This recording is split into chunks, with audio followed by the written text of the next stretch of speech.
Okay, my fellow Earthlings, here's another painting I finished today, and it is original apple, as it's called in Norway.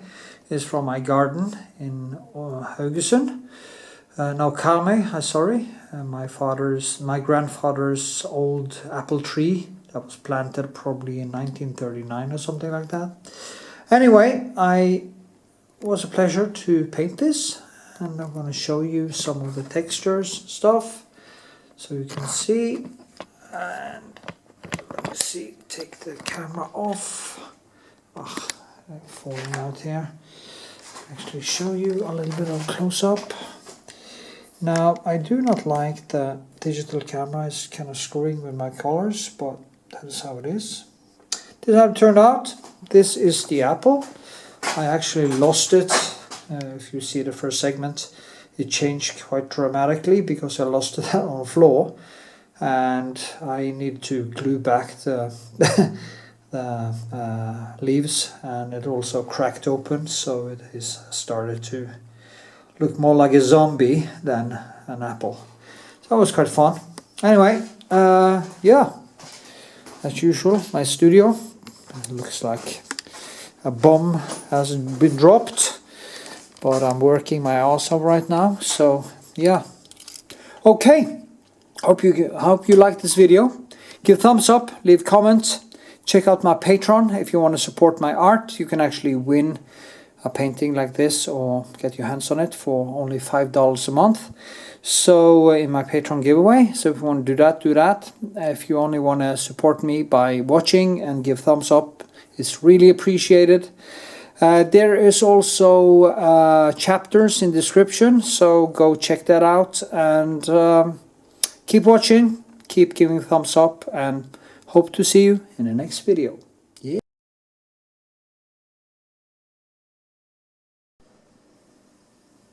Okay, here it is, the apple. I'm gonna do a small still life that is 25.25 of this apple. It is a natural apple. I picked it on my in my home Iceland Karmøy garden. It is an apple tree which actually had a lot of apples, but they are really the original kind. So you can make an apple cake, and to eat them they are very sour. So it's not like the manipulated you buy in the store. That is also why the shape is so different. I'm going to paint it on this little canvas. And yeah, hope you enjoy, and I see you in the end of the process. Yay! Okay, here we go. New sketch, and that is always very exciting, actually. It's kind of fresh start, and all the excitement that follows that. That's good, you know. You see, I need to sketch. Now the apple, I measured the apple just roughly, real size. So real size would be something like this with the leaves. Yeah, a little bit bigger. Like, well, approximately that. So the apple should then be within here and here, I think, because I will focus on the apple, and up here the leaves, and the apple is a little bit this way, so I'm just going to start as I usually do with the bright areas. I'm going to just remember it's be inside here, and it's very green on that side. Build up a lot of light on this side, and of course, yeah, and shadows. I was working very much back and forth with composition in this, and yeah, See, just approximately in here.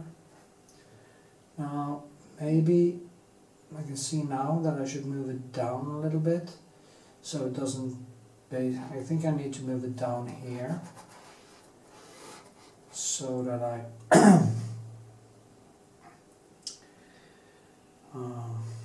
so that the composition is better. I don't want to screw up the composition from the start, so, and that's the background.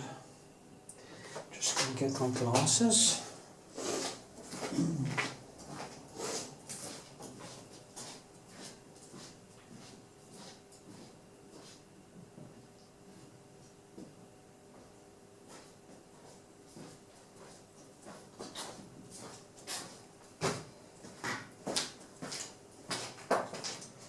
A sketch like this usually doesn't take that much time, so we're gonna see if I can do this sketch in real time. If not, I'm just gonna limit it a little bit, not too much, because I want you to learn from it. So now I do always say that I don't use much, I don't blend so much on my palette. I just kind of grab the paint and start doing it. So that is what I'm going to do here.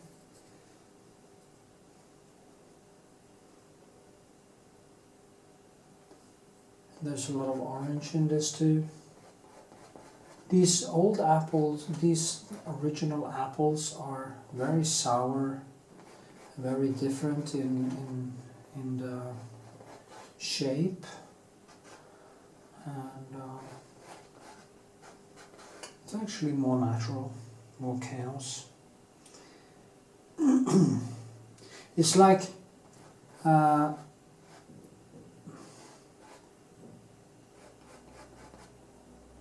it's like wild flowers or wild roses. They are also way more natural and beautiful. Actually, they also smell much more than the kind of manufactured ones, which I actually don't like very much because they are so boring, they are so perfect that they are not really pretty. I think things are a little bit nicer when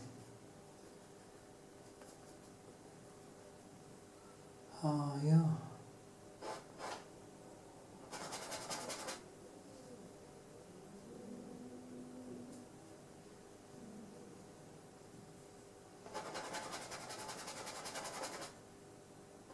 It's more natural. I'm a sucker for nature, so always been that, always fascinated by the driftwood and how things are created in nature. So yeah, this is a little bit more. I need to move it also a little bit more this way, I can see.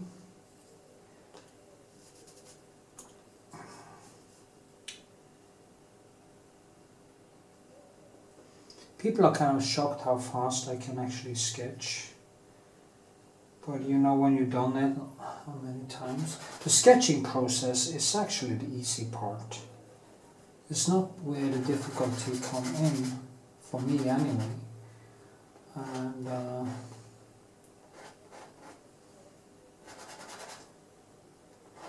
I'm not a sketch artist. I like things to be very worked through. And yeah. So this is just the first fun in many ways.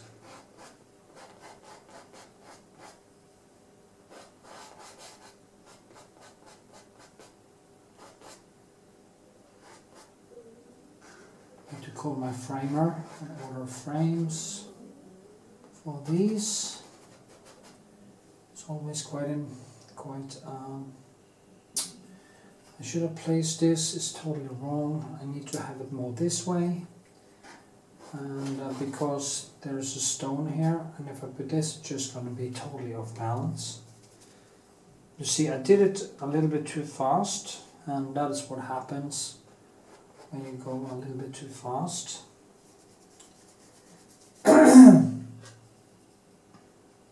was too confident, so maybe slow down. If I should give more people who are more amateurs, I would tell them to basically slow down more and take better time on the sketch. Of course, there's some leaves coming out here that will balance the composition here and here. So yeah.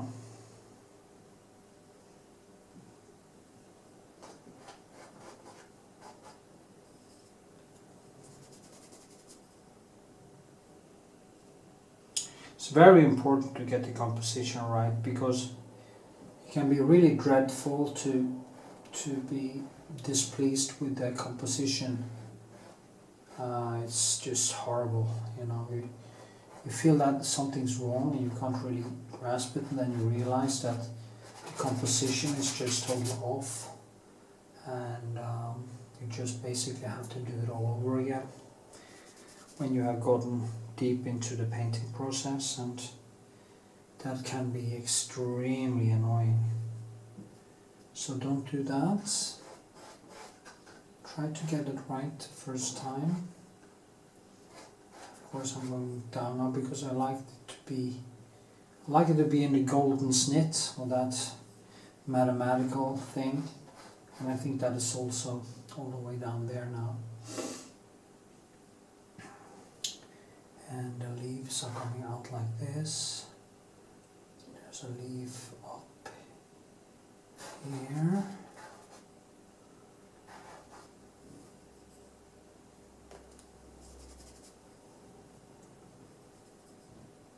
Okay, I'm going to do the background a little bit, just to get it kind of to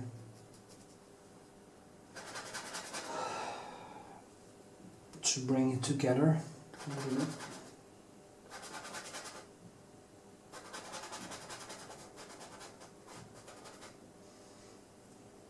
The background is a wooden thing. I'm not sure how much I'm gonna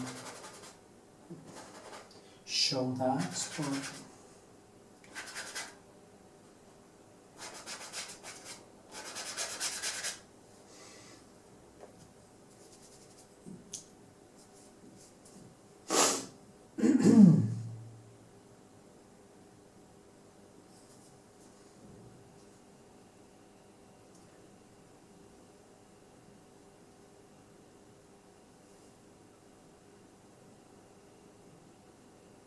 thing is, I can see see it clearly when I look at it there, but when I look at it here, I can actually see it quite clearly here too. So maybe I should just dump the glasses today. The problem is the palette. The palette is a little bit too close to me, so that becomes a little bit out of focus. But then again, who cares actually, because I basically do it on autopilot anyway.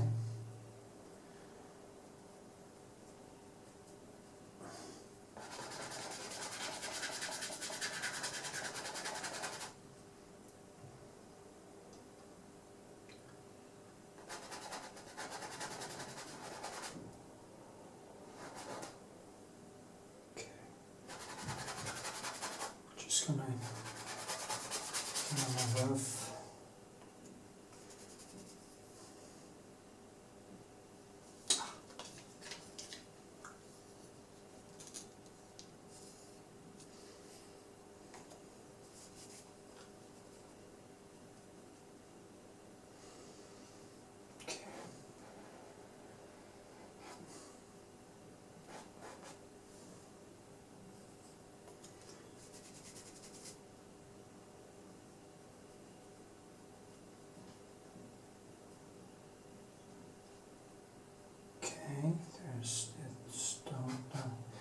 kind of a brick, it stands on this brick.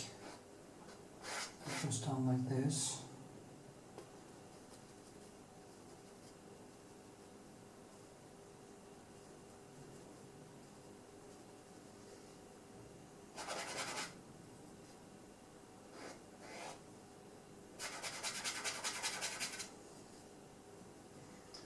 Also has a shadow underneath, very strong shadow.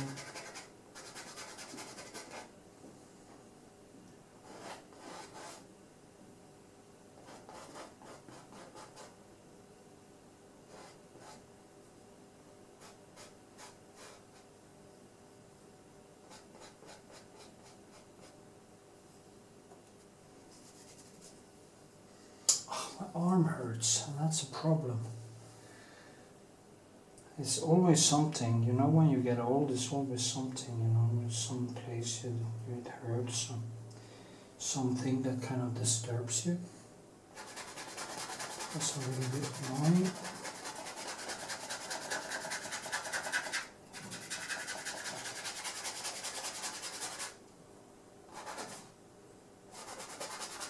This apple is way more complex than the things I usually do.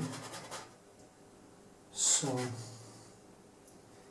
probably will take a little bit more time to sketch it than the other apples I usually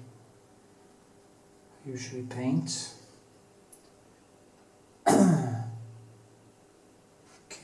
this branch, it's kind of a branch coming up here, and some stuff here, some leaves that kind of goes out here. This is just approximately, all is just the first impressions. But I'm going to fill in the background so that I see better. I think I should have had a little bit more depth of darkness in the glaze here. It was a little bit too light. You see, better pencil. Yeah.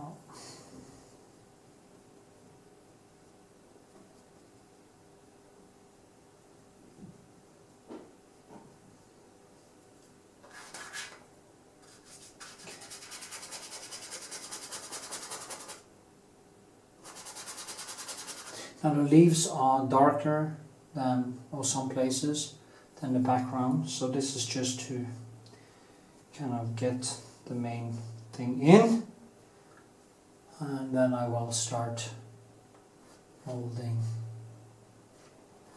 things into place after this.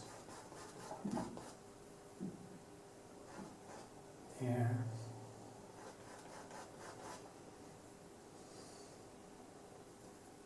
Since I took it down, I need to take this down. It's way too high. Because it's like the leaf is basically down to half. Since that leaf is quite special, my brain tends to see it as bigger, so I need to override my need for symbols and try to see what actually is happening. It's very typical mistakes. When we like somebody, something, we exaggerate. That's like when I paint a girl with wide hips.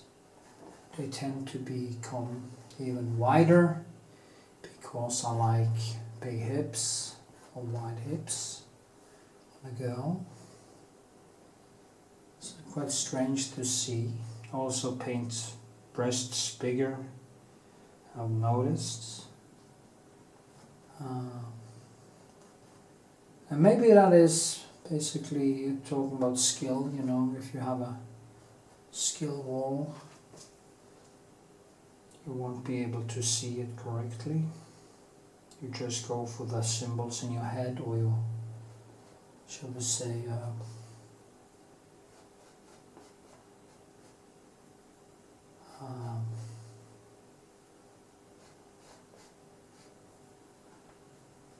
for your predispositions.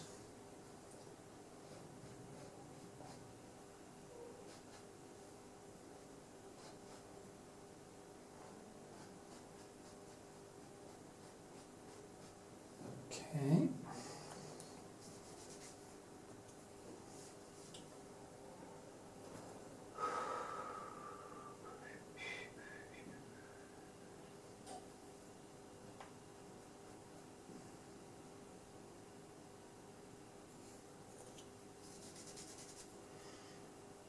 As you can see, I try to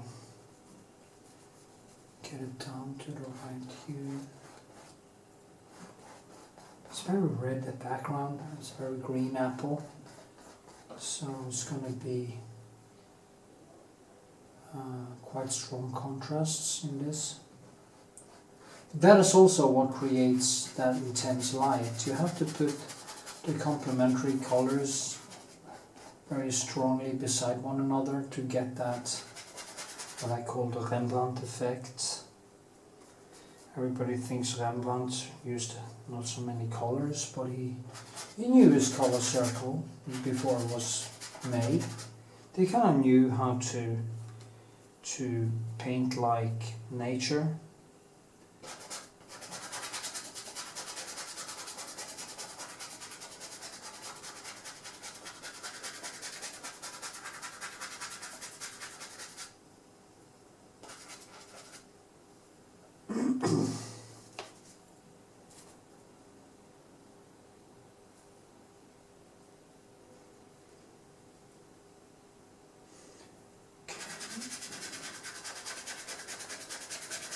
Just going to fill it in. I think the placement is quite good now. Just basic placement. And bada boom, bada bam.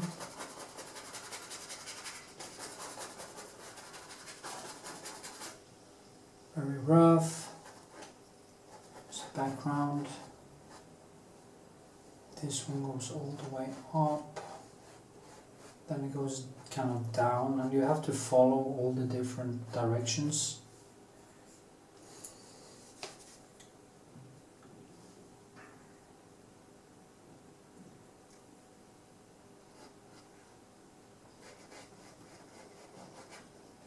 And it goes in underneath, and I can actually see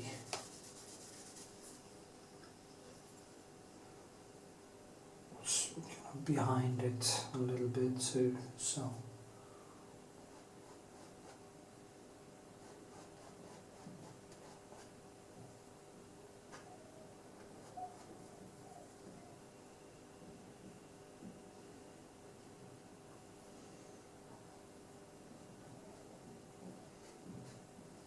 see how thick I paint in the bright areas. I keep my I brush quite light, so I don't kind of push the colors into one another, but try to kind of let them lay on top of one another. When you get into the shadow, you have to do the opposite thing basically, and crisscross and make, but you also want the shadows to have texture in them, so you don't want to use one of these fans. Oh, I need to get the shadows, so no. There has to be life in the shadow area too, or it just totally dies on you, and that's no good at all. So don't be afraid to create textures. Just make sure they have address to one another. That is the very important thing to do. I can feel I'm a little bit out of training actually. It's kind of scary, but you get very fast into it. Painting is about connecting neurons in your head. It's not about your soul and your talent or anything like that. It is just simply about skill and how to connect. Of course, to have some kind of honesty and have some respect for art history and the big great masters and stuff will actually help, because it will keep your feet basically nailed to the ground in a very good way.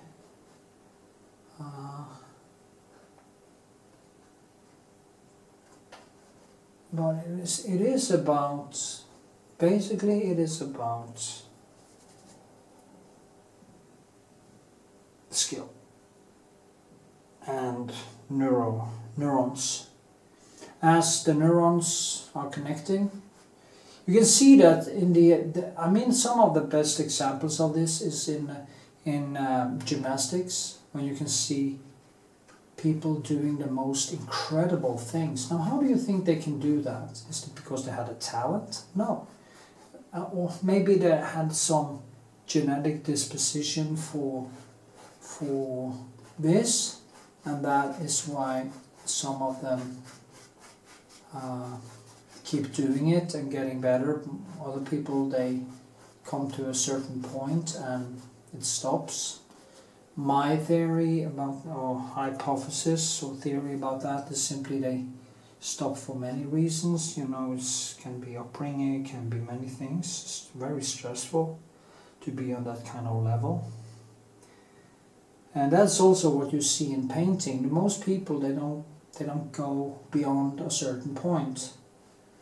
And some of them are just going so far that it's even, I feel it is just crazy how good they get. And it doesn't put me down in any way. I just look to them and say, wow, shit, you know. I should be ashamed of myself in many ways, because I'm not spending every waking hour to become that good. Not because I don't want to, but because I'm pathologically distracted with ADHD and hypomania. But there are very good objective standards to look to. And there are a few really good ones. Yeah. Okay, that might be how far I get in this segment. That was 25 minutes. And I can go for half an hour with this camera. So I might just do that.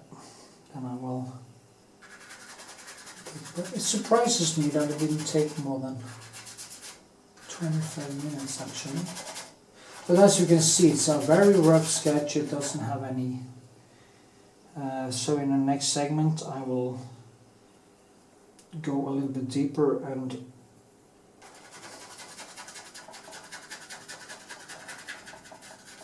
shape it more.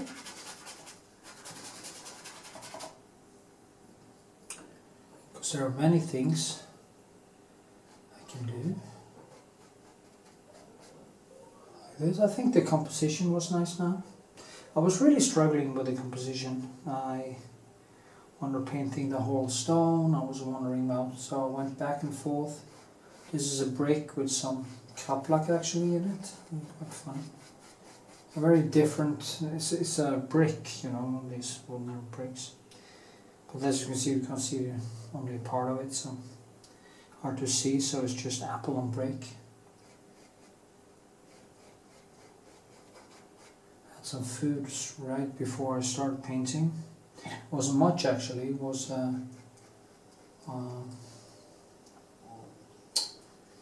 was 2 eggs, some cottage cheese, some crispy bread, dry, with some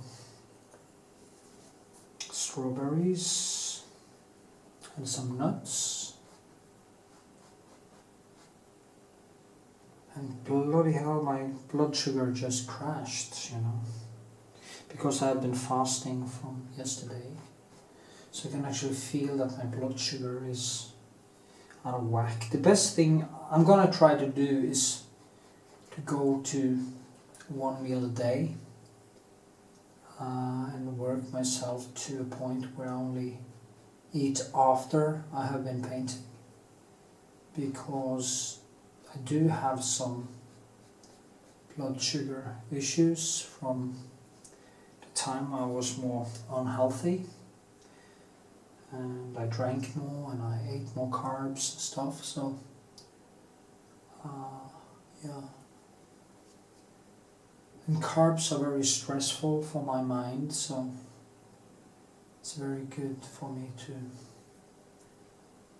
focus my eating to get the most out of my painting. Anyway, this was just a brutal first sketch. It took me 25 minutes to get the composition in. It's not so bad. And then after that everything will be corrections and neons and just going back and forth. And then it has to dry. And then I just do it again. It's not going to become a very long video. I'm going to try to focus it. I'm going to do one more segment that is in half an hour. And then I'll go down to 10-minute segments type of thing, because I don't want it to become a 10-hour video. There's no point in it. You've seen all my... I have a new video coming out, and one of them is 11 hour long. It is a portrait figure thing, so it's actually, this one is probably coming out after that. So some people like them, the long videos. I like both shorter and longer. I also need to stick to painting in my videos more, so I get more views and start to produce a little bit of money for me, because if you can get economically independent as an artist and earn money online through YouTube or Patreon or whatever.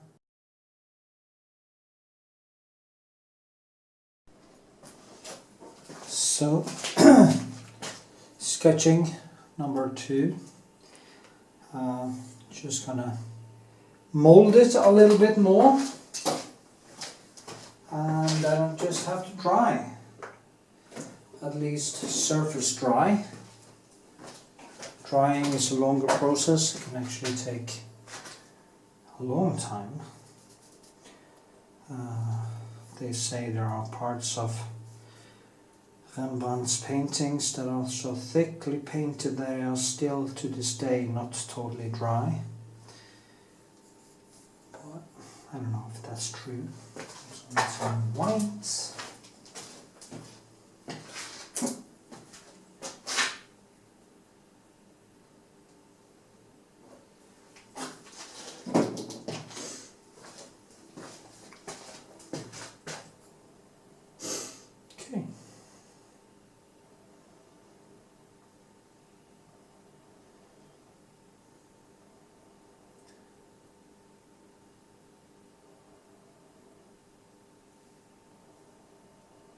This, I'm going to just put on enhance the light areas and give it more sculptural presence. Maybe I should put on some more light when I'm painting, but I'm not sure. As you can see, I'm trying to just kind of put the colors on top of one another, so that I build this thickness.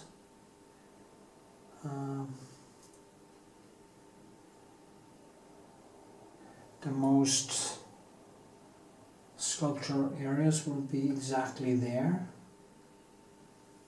and the background explains a lot of the other things. So you see now, then I push it more down, push the colors more down here, kind of doing the directions here too, but you know, a little bit more. I'm dragging, as you can see, I'm dragging it kind of in a roundish way. Then I want some more color, some less white. French ultramarine and dragging here.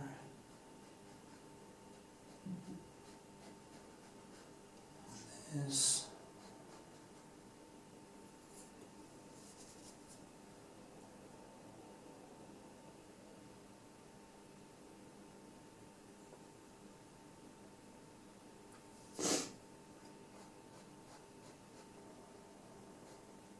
I don't really need to let it dry totally between every layer. It can also be a very nice thing to work a little bit wet in wet. Can actually give the painting something. You know, the impressionists usually did that. And but there is a kind of a little bit of a different skill. You have to keep it open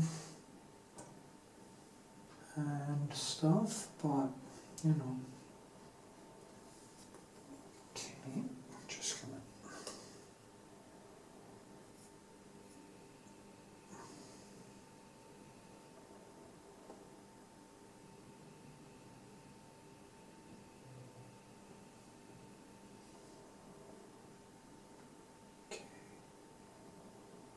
Some more, little bit more detail.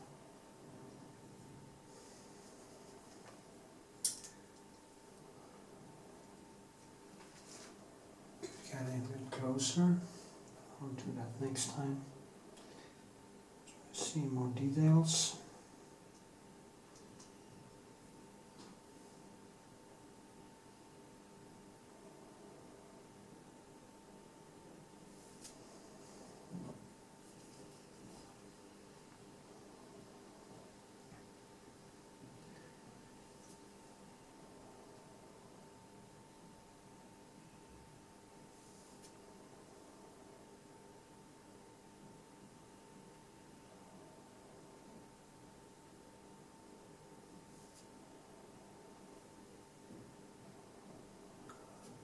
Okay.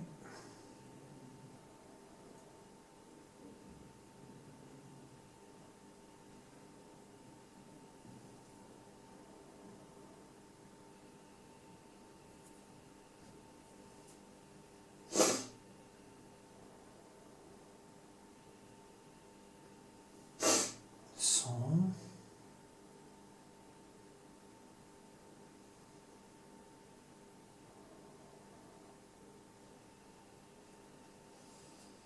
You see it comes out here.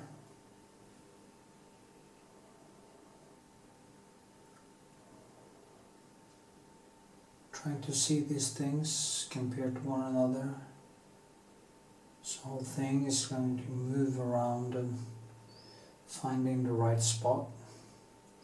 These things are always very difficult, how to make it round underneath here. It's always a thing I'm struggling with. To say it mildly. In every painting actually, I'm struggling with those things.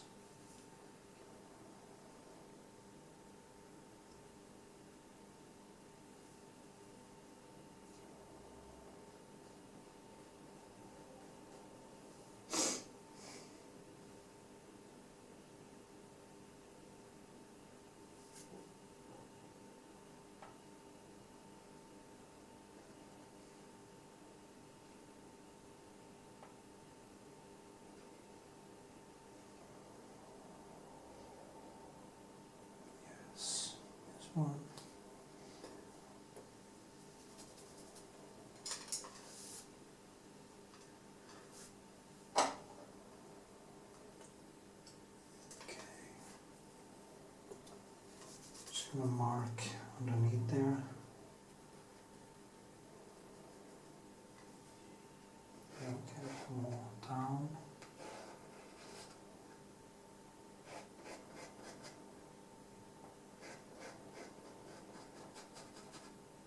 Okay.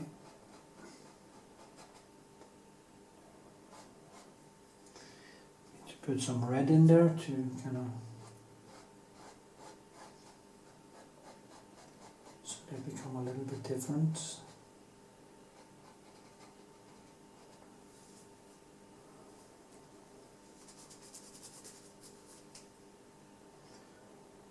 Then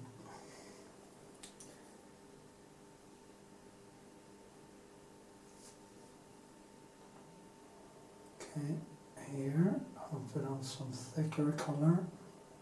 Then I kind of just drag it down like this.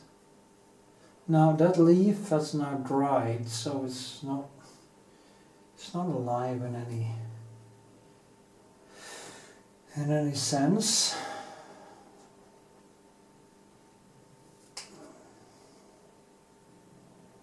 It might be a little bit more up here,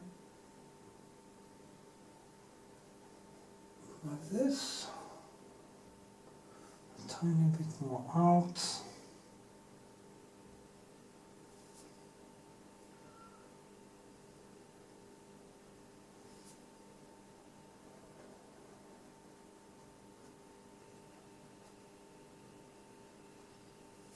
Mm-hmm.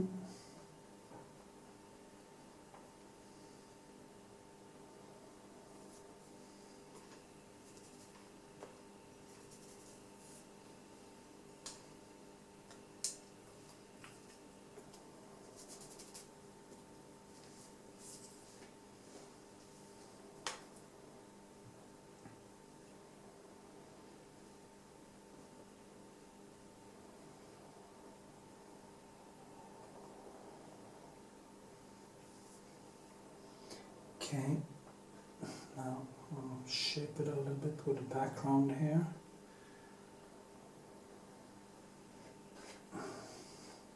See, I'm doing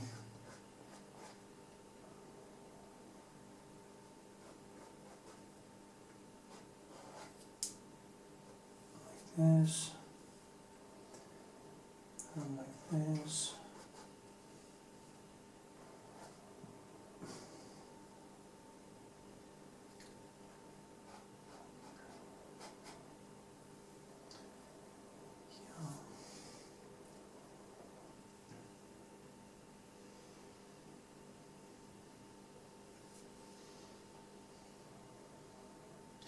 There's a stripe here. Stripe it's called. It's actually the difference between two wooden plates. There's this like this. Kind of goes through on the other side like this. Also kind of gives it a little bit of a more dynamic thing, which I find to be quite helpful.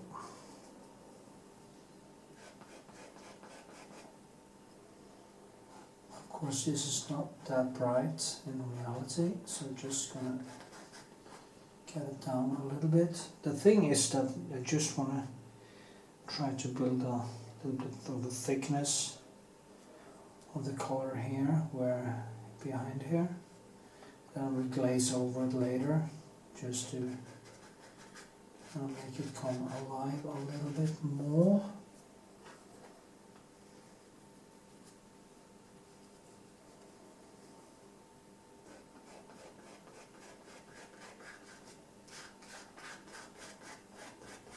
Should have painted like one a week of these still lifes.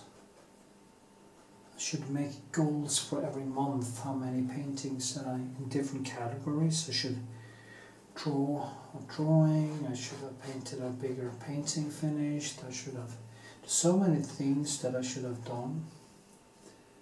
Should have. Then time just slips through your fingers like a thief in the night, as they say.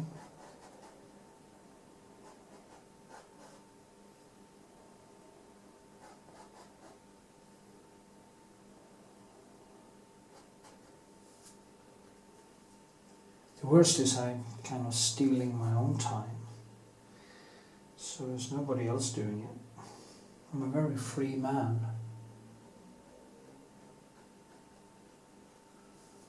In any respect. Born in Norway. Quite accomplished painter.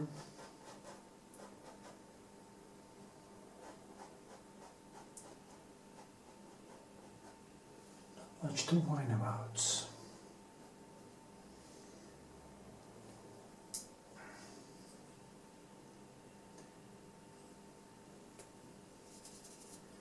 This one is actually further down.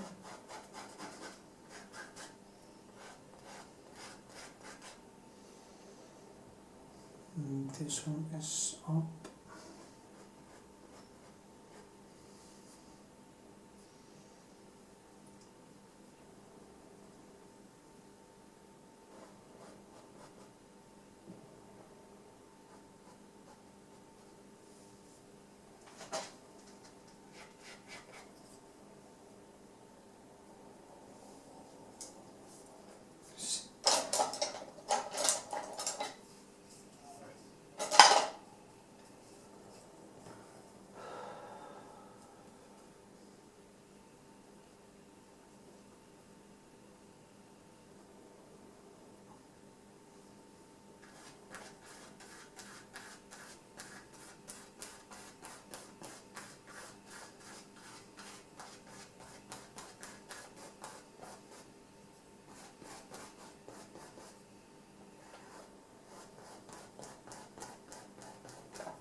Okay.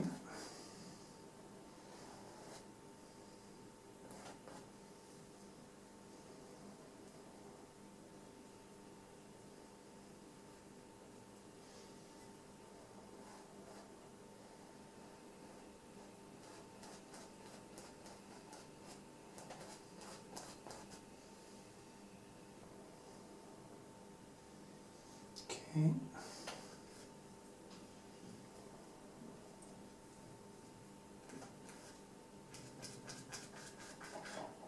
Some people are using very low sketches. They use kind of very neutral colors in their sketches. I simply don't see the point in that, because why not just go flat out all the way at once? Because, I mean, maybe if the reason is that you're going to save money on paint, I can understand a neutral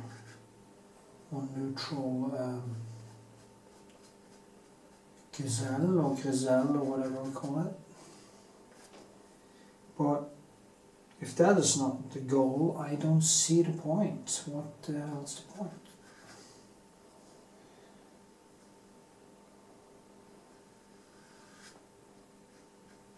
I think it's just give it what is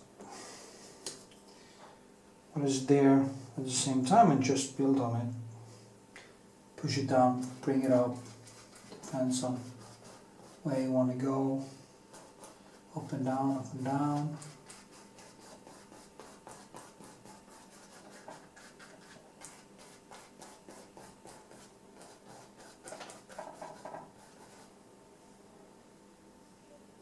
Okay.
tone, that's the thick highlight, and yeah, there are some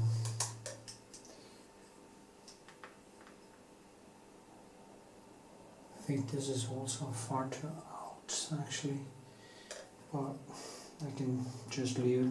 Sometimes you can actually push the things a little bit, like in ironic way you can actually add some or strengthen some features.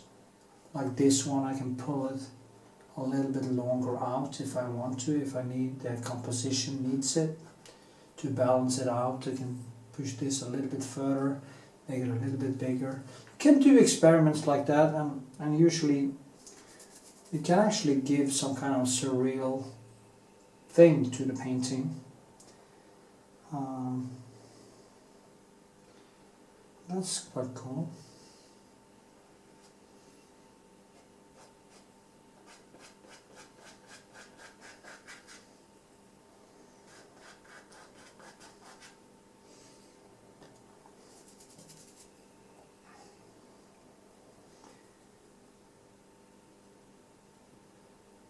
I think I'm gonna make it, just make it surface dry.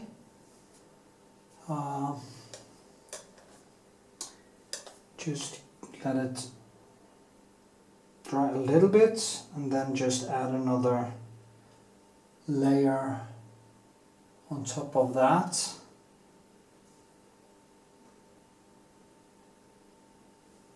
Yes, I think I may, no, I don't know.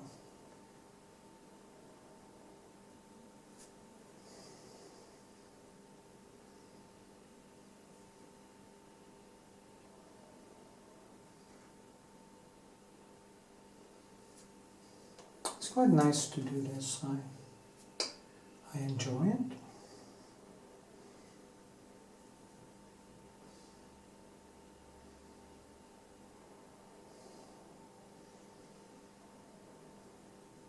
There's a lot of stuff happening here.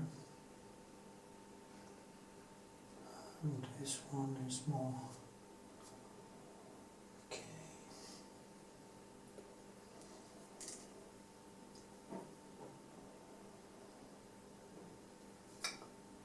Because now it's kind of at a point where it's very hard to put on more color for it to kind of start to mix into one another, start to become a little bit of a mess, and it's not really good. Anyways, I don't want it to be just a big lump of mess.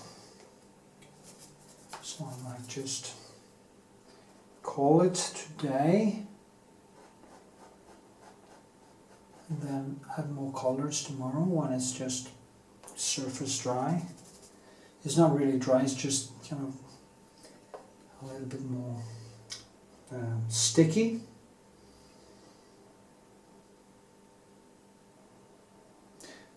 Still lifes like this, it's like croquis if you when you do these fast sketches of models. If you start your day with doing some sketch work like this, or you work on a small painting just for an hour or two, just to get started, just to get the brain into the creative mode, it can be really a good thing. Yeah.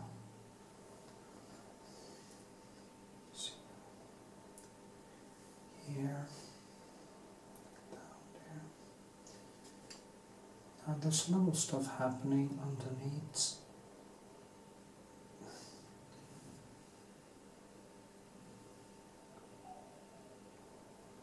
That goes underneath like this.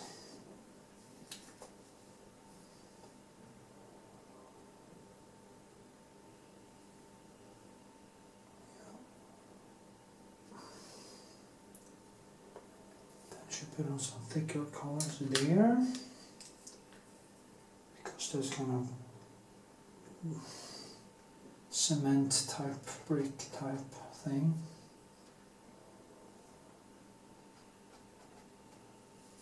Yes. This one goes a little bit more up. So it's kind of up like this, and then, yeah.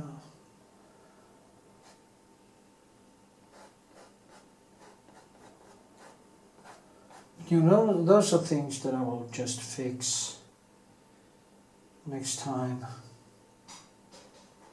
Just move around more of the paint. Don't really need to do that now.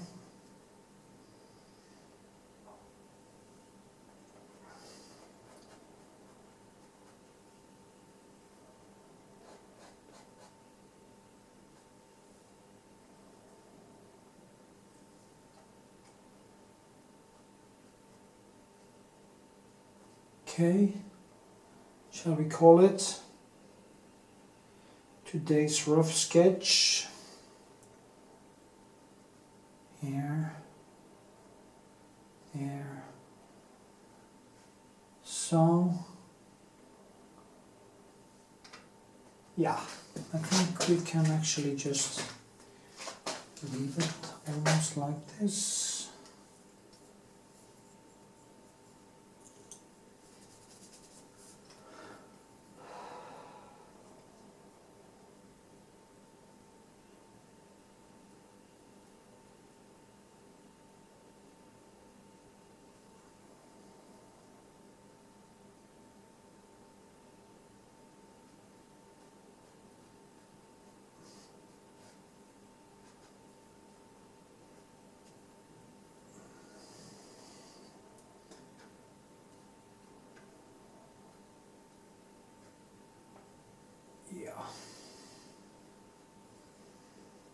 You can actually see brushwork like this in the classic paintings where they just kind of drag the whole shape down like this. So,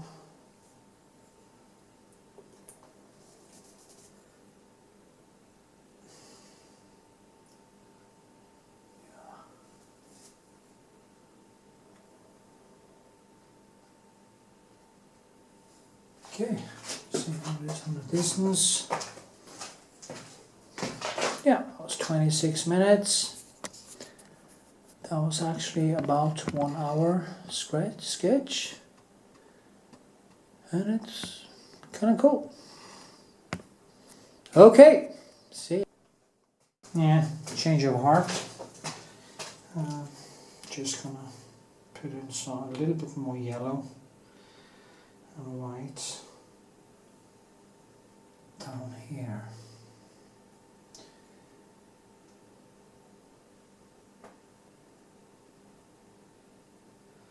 That's what I saw.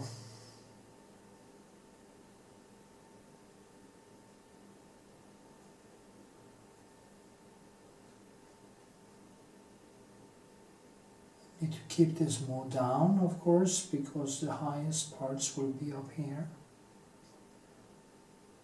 Like up here.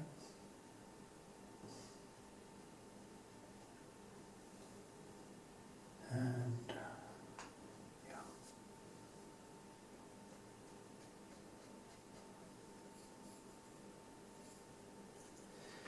I also want to put in some more red.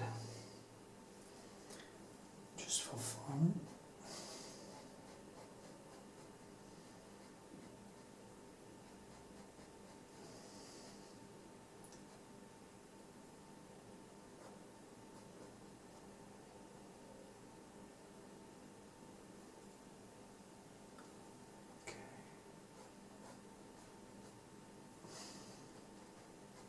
So, okay, that was one I wanted to show you. Okay, maybe that was too much, huh? Did it kill it? Maybe it killed it. The whole thing just died.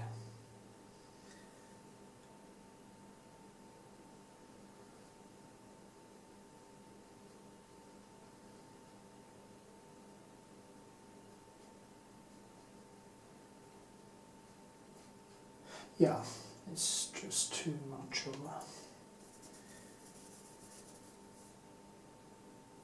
I don't know if the shape is totally correct either, so just see what happens. Actually, this one probably is going to go in more here.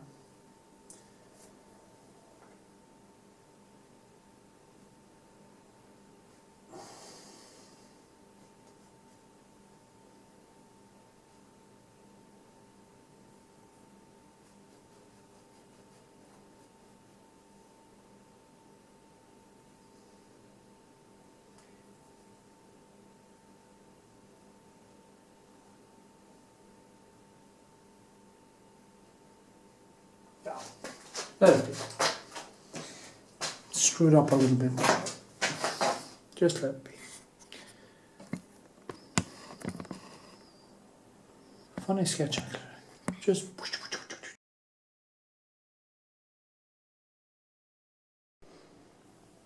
Yeah, I just had to show you this. It's so funny. Because the apple fell down and it hit the floor. And it cracked open with this horrible scar. And I had to glue back the leaves, so it changed there a little bit since last segment. And now I will do the second layer. First I will of course do the glaze and do a glaze and or at least a retouche Varnish right now. Here, let me see. It's very important. Okay, maybe I will move it a little bit over here. Yeah. Anyway, I'm gonna put on a retouche Varnish and then a glaze. I think I'm just gonna do the both of them at once. Usually I let it dry a little bit. Yeah, I will let it dry for like 10 minutes and then I will put the glaze on and then I will paint.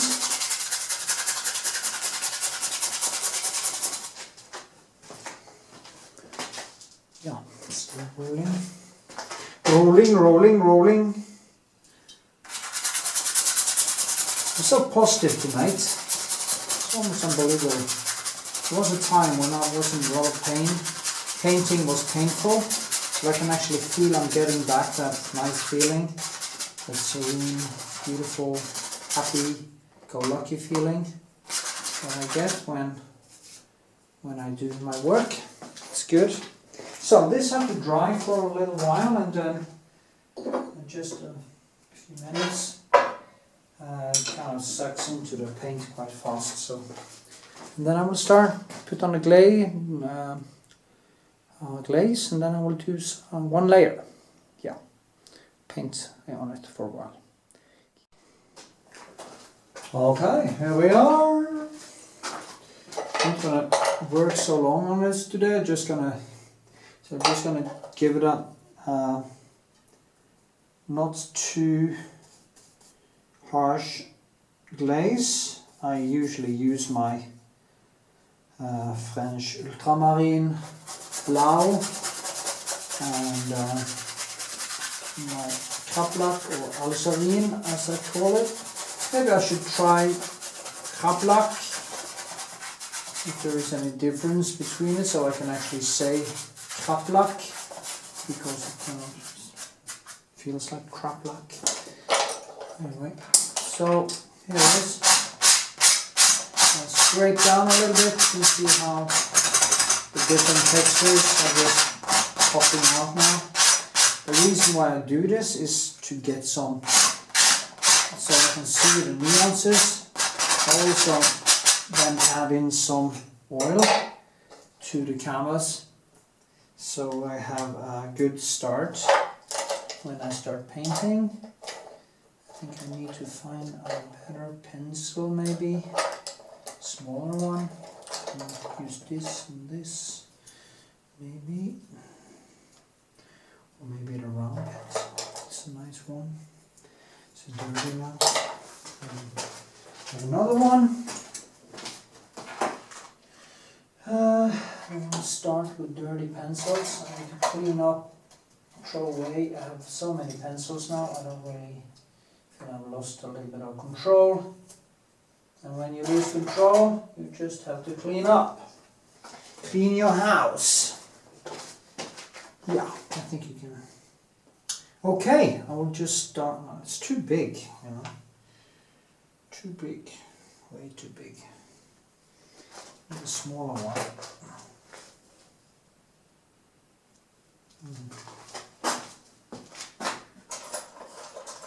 This one is good.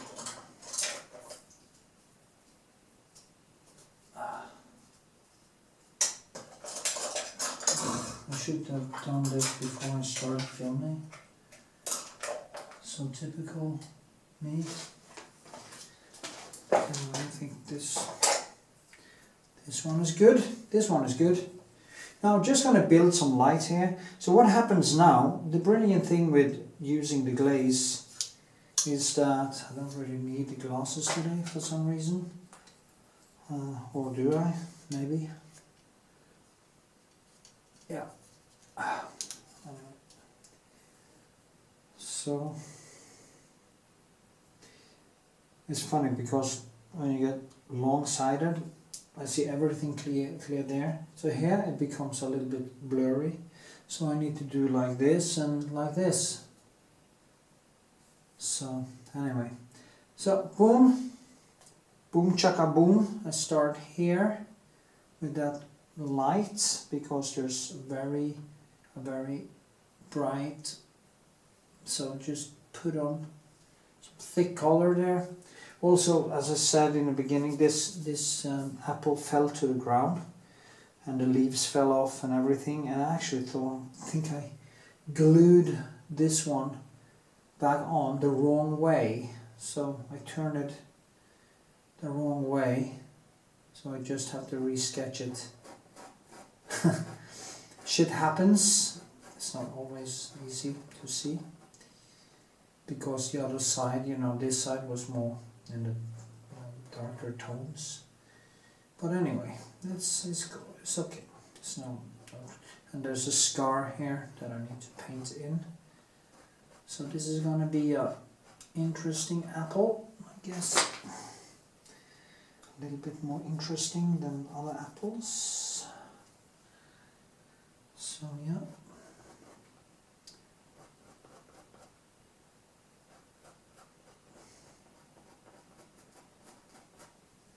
An apple a day keeps the doctor away. Yes. They say so. Yes.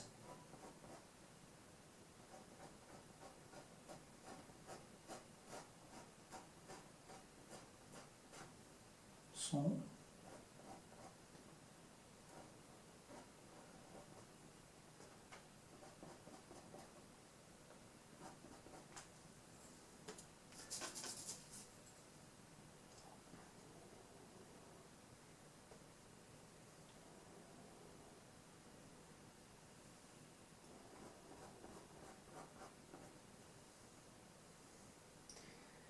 Okay, let me see here, like this, and like that. Oh.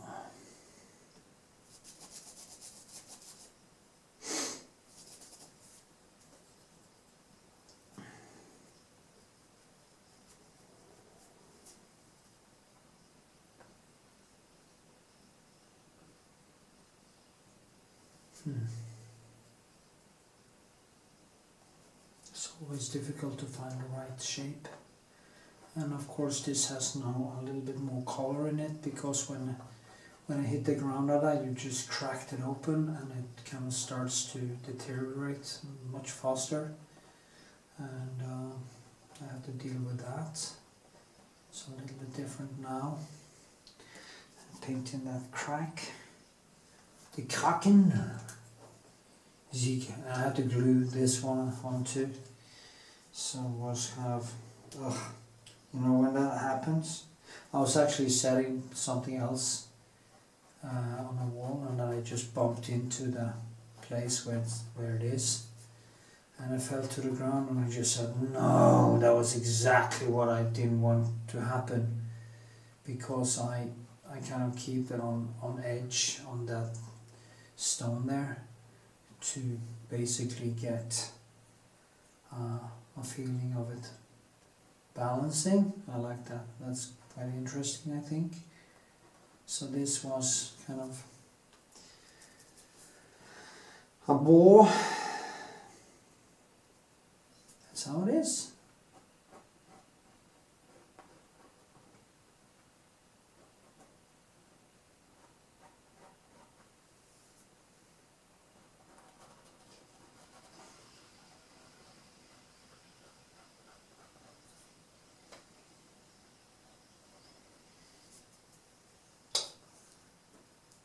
And of course this is a little bit different now, because now it kind of goes up here instead, and there's more in the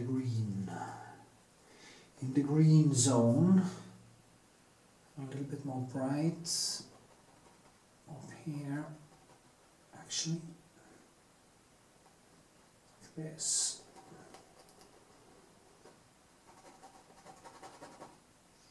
But the good thing is that the textures I have underneath gives the thing some extra anyway. So I'm not totally lost, you know, it's just annoying when stuff like that happens, because it always leaves you with some extra work, and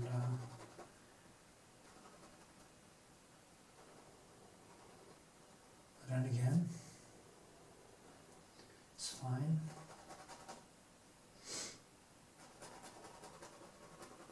I don't even know if it's possible for a leaf to actually be that way, to be upside down like that.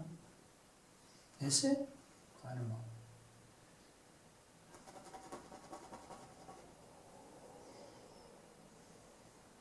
Anyway, who cares? It's just a painting. It's not rocket science. Okay. So annoying.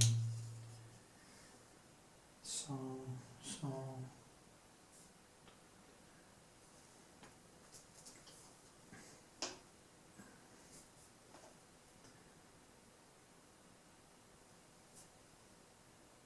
Okay, here too. It's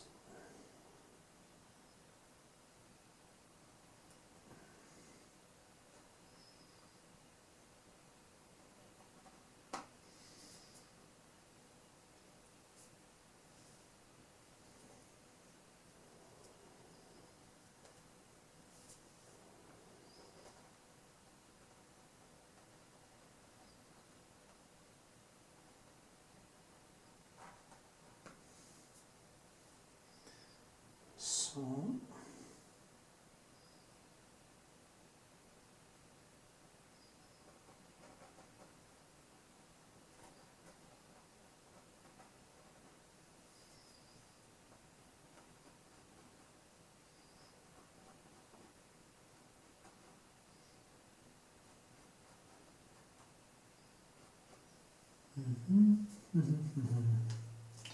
Ta-la!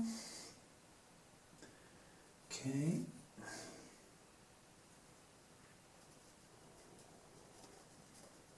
Now it actually goes behind here.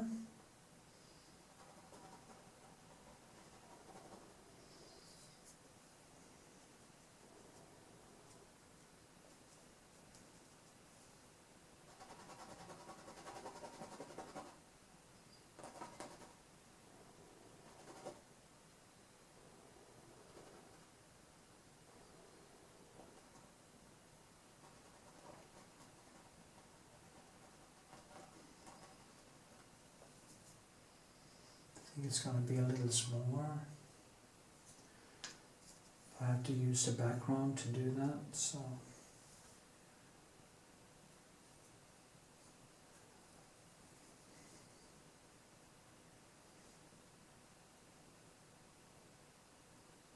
Hallelujah.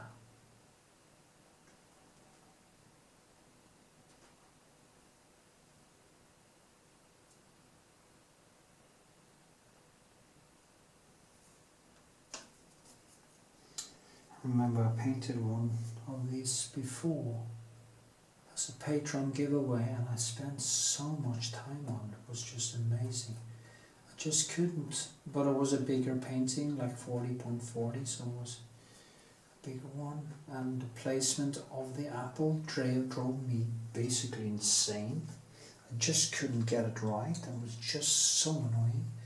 I went back and forth, and then the apple changed, and I just kept moving it and moving it over and over and over. But that is where you learn.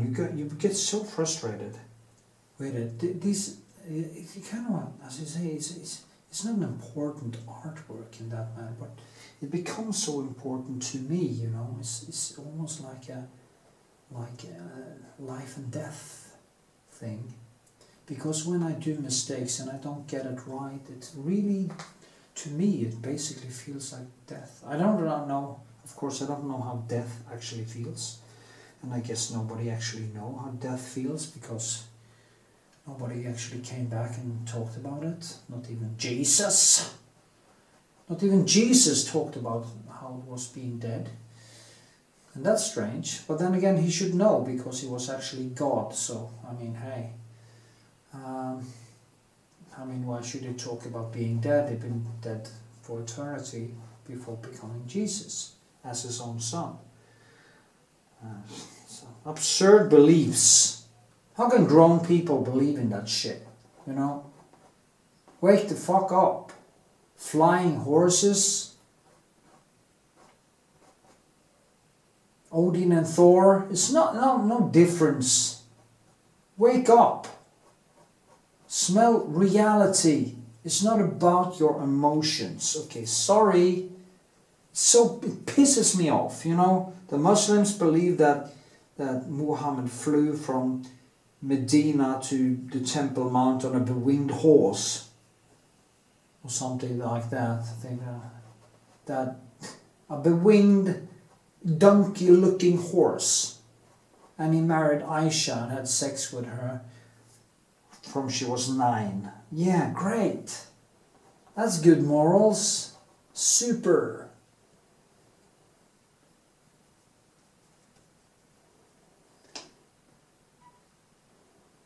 God made himself into his own son, sent himself as his own son to earth to free us from an inherent sin that happened in a garden 6,000 years ago.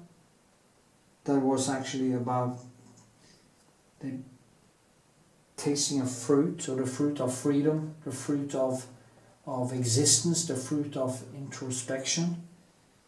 It's barking mad. Anyway, why did I talk about that? I shouldn't talk about religion when I paint, because I insult so many people. It's not going to help my business. But it's ridiculous. It is a ridiculous belief. It is as ridiculous as Odin and Thor. You see, it's so funny.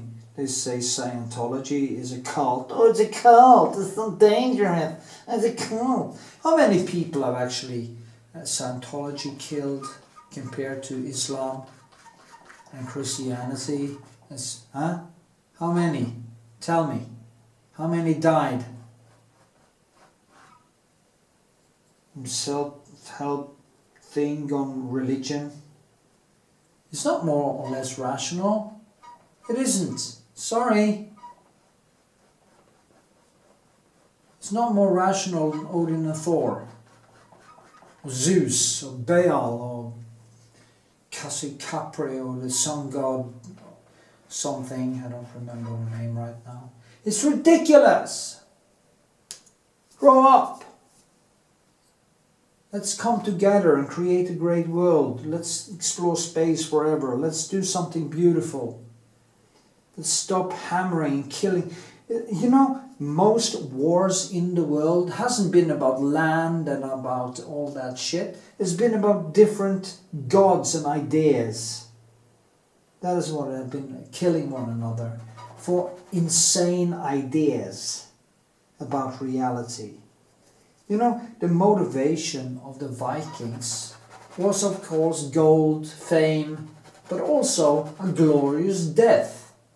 You go out and you kill, or you get killed, and you win either way, because if you get killed in battle, you probably go to Valhalla, and if you win, you get a lot of gold and slaves and stuff.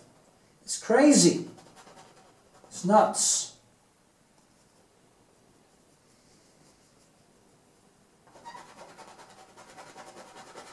Anyway, back to painting. As you can see, I'm building background, foreground at the same time, just try to even it out. But also I want to shake it up a little bit because it became a little bit too rigid.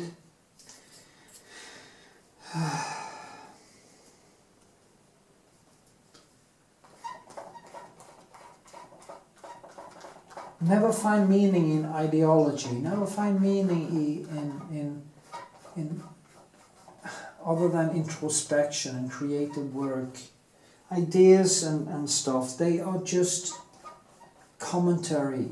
You have to think, you have to live, you have to breathe, you have to create. That is the way to what I would call my nirvana is this. It is being in the moment, creating. That's the nirvana you want. That is the flow, the beauty of the flow. That is the way you want to be. You don't want to go into these crazy ideas to find identity or find a root. Oh, it's all about me, God sees me. It's so narcissistic. It's not, and many of them aren't even good people, It's just all about me, me. The universe sees me. So ridiculous, such a waste, because there's nothing on the other side. I will eat my imaginary shoes in the afterlife if, I guess, do we need shoes in heaven or hell? Probably not in hell, because it's going to burn forever. Okay, well, sorry, I shouldn't rant about this, but it's so annoying. It's so bloody annoying. And the religious always are so sure, they are so sure that they have the right religion. It's the arrogance, the hubris, the narcissism. God sees me. I mean, some of us probably need, some human beings really need maybe redemption or something because they've done horrific things. And I can understand that some of them are leaning to Jesus to find it. But it would have been much better if they could actually just change and forgive themselves and learn from it and teach other people not to do the same mistakes. Tell the truth about how wicked they were and teach others instead of leaning on this imaginary God figure who not just forgives you but also defines what sin is. And of course I'm not even sure what sin is, because this real sin in Christianity is not believing in God or Jesus, not believing in Jesus actually.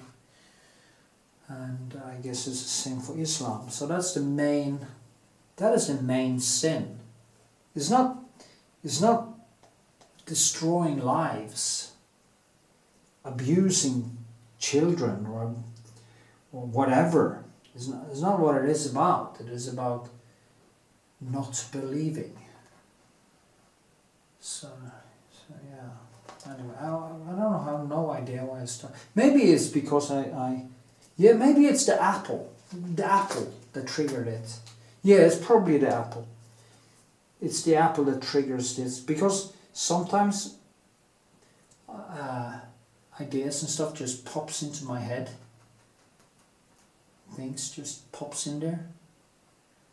And of course, every thought you have has root in something. Every dream you have is actually a reflection of the day, or something that happened to you, or something you believe is going to happen. So the brain is actually, if you fight in a dream, there is no difference for the brain. That is why you can wake up after a fight in a dream, or some bloodbath you've been in.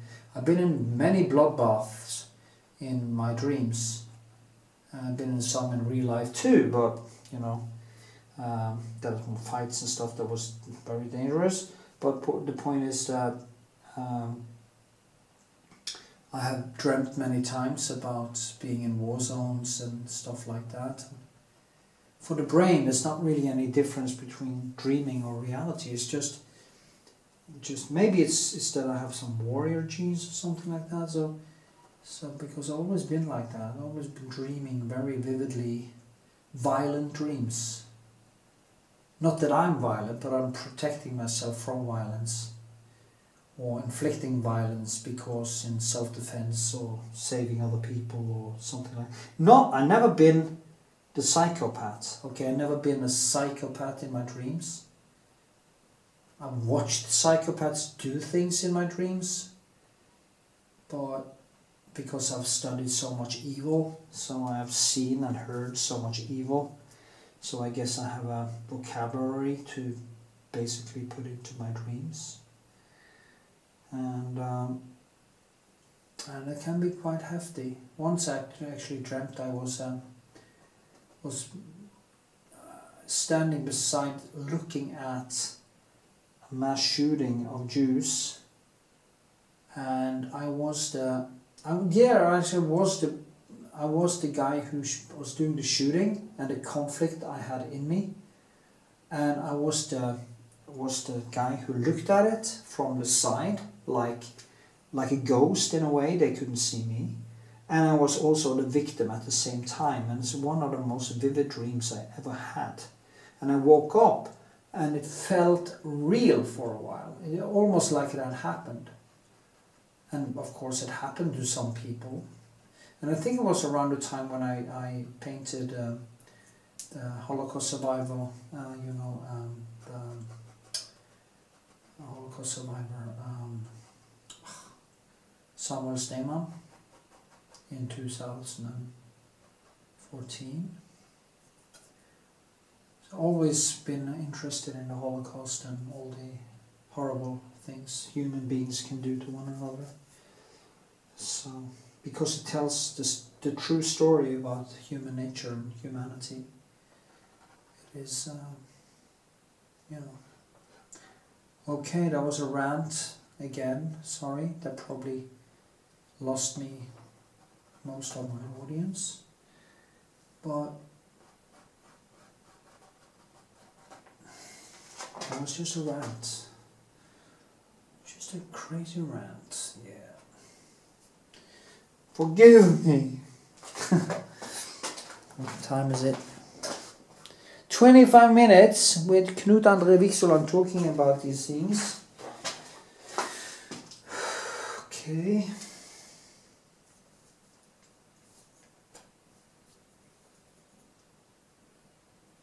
Okay, I just want to lay down the basis. And then I will let this dry a little bit until tomorrow, just kind of surface dry.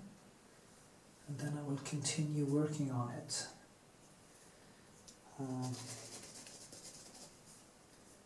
Just want to change it and stuff, so I have the basic. It was almost like doing the sketch one more time.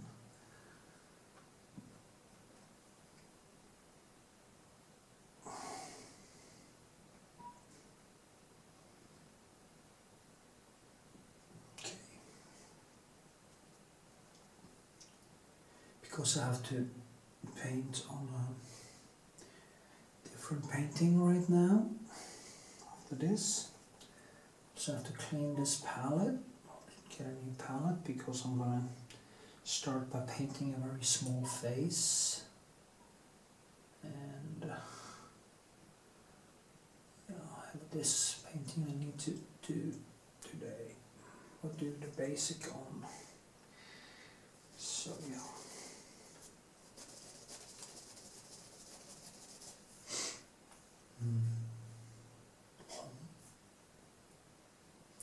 Brum brum brum. Yes. Brum brum brum brum brum.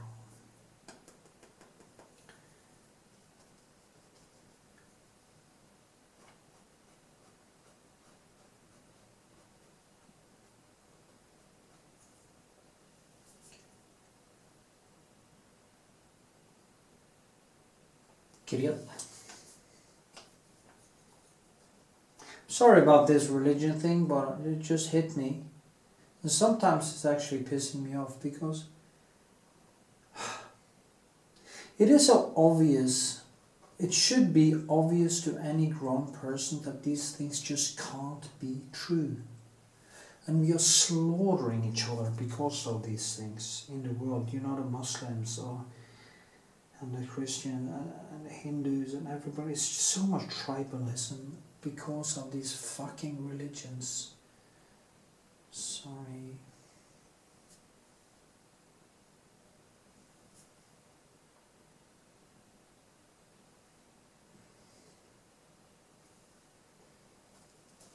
It's kind of also the basis for nationalism, tribalism.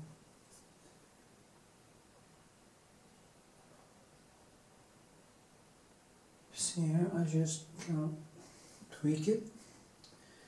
Tweaking it.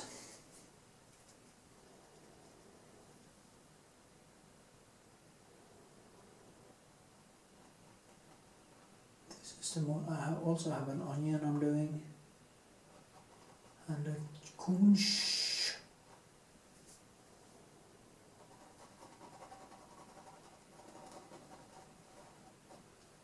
So, yeah.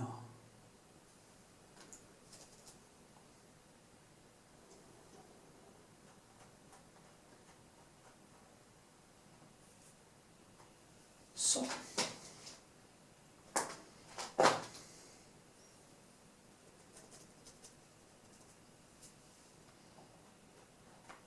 Many times you can actually just work for an hour on a piece like this and you can get a lot done. And if you start going over that hour, you tend to maybe start screwing up. And that's what I want to avoid right now.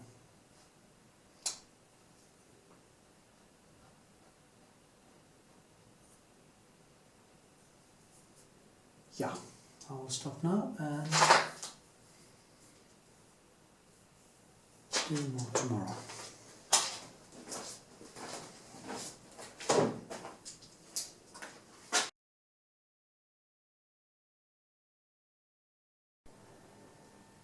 Okay, here we go. I'm gonna do some work on the apple now first. I'm gonna zoom in a little bit so you can see what I'm doing. Maybe a little bit more out and like this. So I can see the scar has been growing a little bit. Need to change it a little bit like this. It got hit, so that's why it started to kind of deteriorate a little bit faster. I'm not going to do much glazing here. I did that once and I think it should be, but I'm going to just do a tiny bit behind here so I can actually see a little bit better what I'm doing.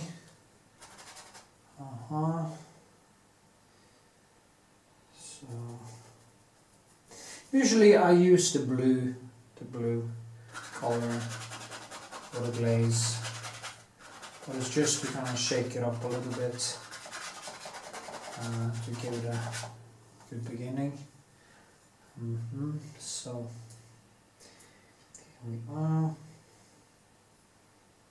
Okay. So sad with it. I have so many bad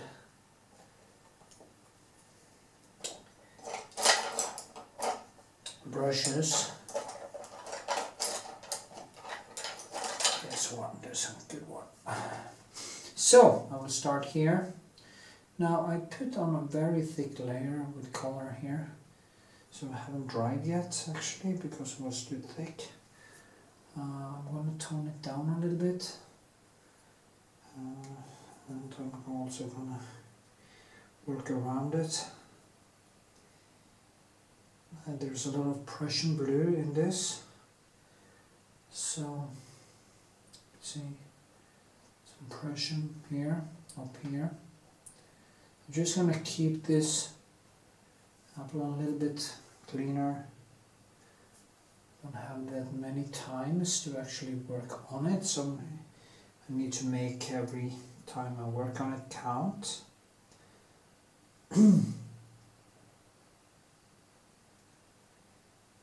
See now.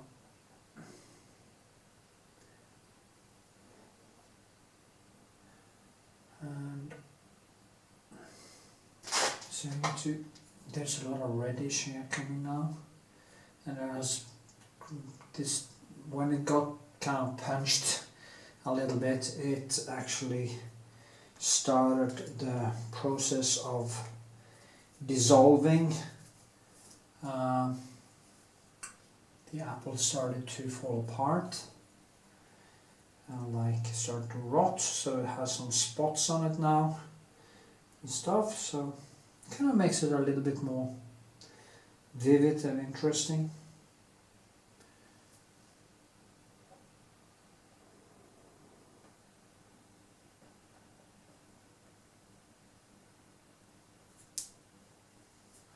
So keep it very low there. Need to keep the colors very, very low. And in the front or stuff, I build the thicker colors.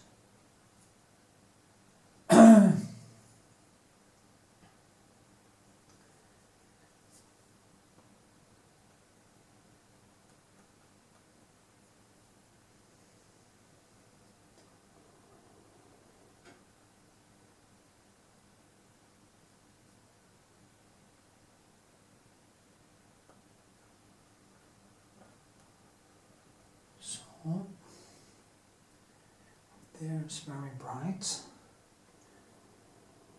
Here it's bright.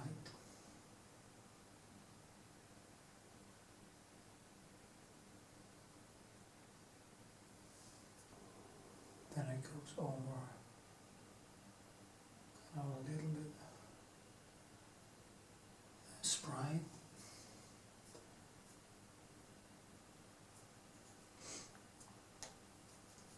It's cool here because it has a lot of different yellows and colors. When you're painting something like this that isn't a typical apple, it is kind of a little bit more difficult to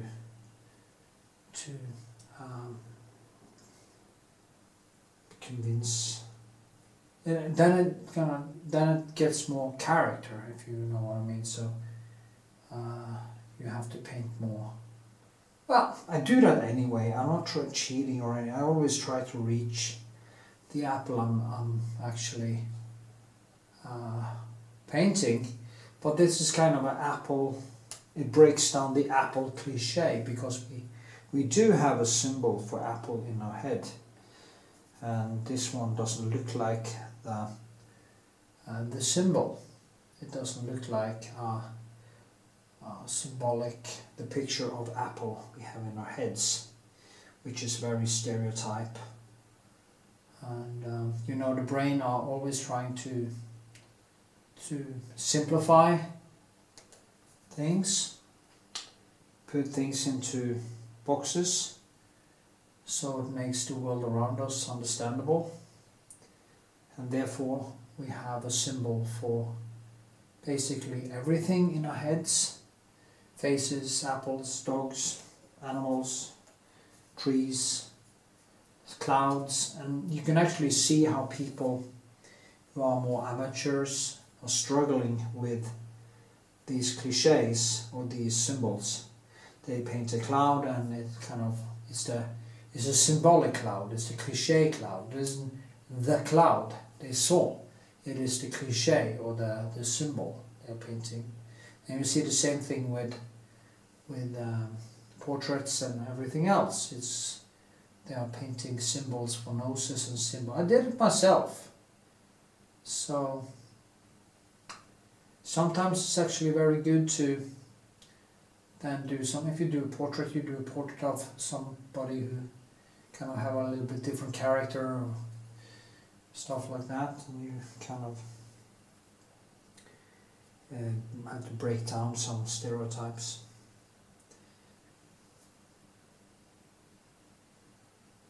So yeah.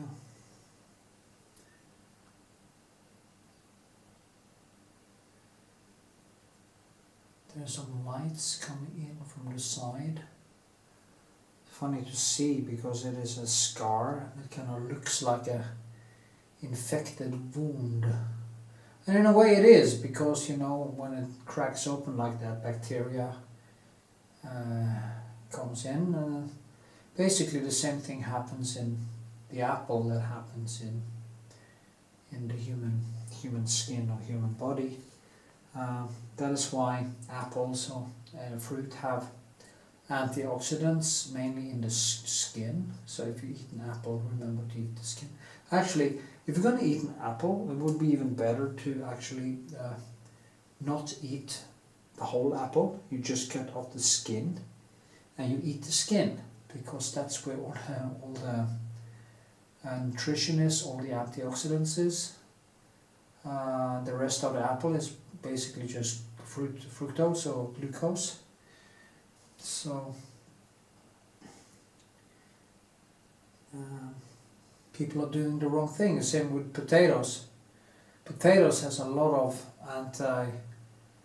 antioxidants and anti-fungus things in their skin and antioxidants, but people are cutting away the potato skin and or peel, and they throw it away, the only thing that is actually worth eating when it comes to potatoes and stuff. Potato chips, it's just glucose, and it's horrible for the body. But if you eat the skin, if I could choose, if I was in some prison or something, or desert island or somewhere, we could only eat the potatoes, I would have chosen to eat the skin or the peel instead of the whole potato. Then I would get way more nutrition and way less glucose or useless calories.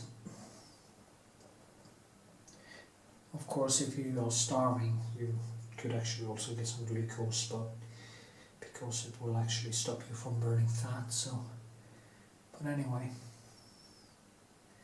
so when you see a scar like this, you actually see and it turning kind of dark now. You can see, so there's a bacteria infection in this apple now, and it changes all the time. So it's quite funny to think about. I think anyway. I think it's one of the main reasons why soldiers used to die in war. Used to be not actually getting killed in the war itself, but dying from infections because of wounds. So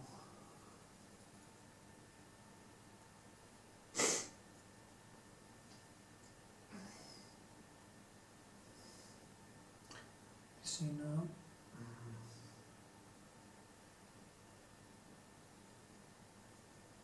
Okay.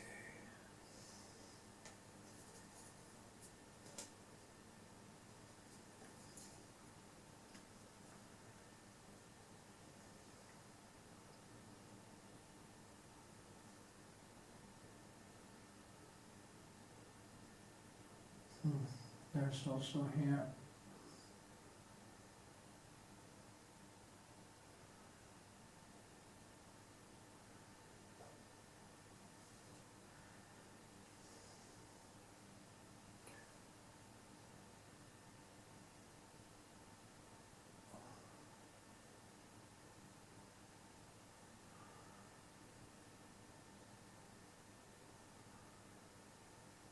Okay.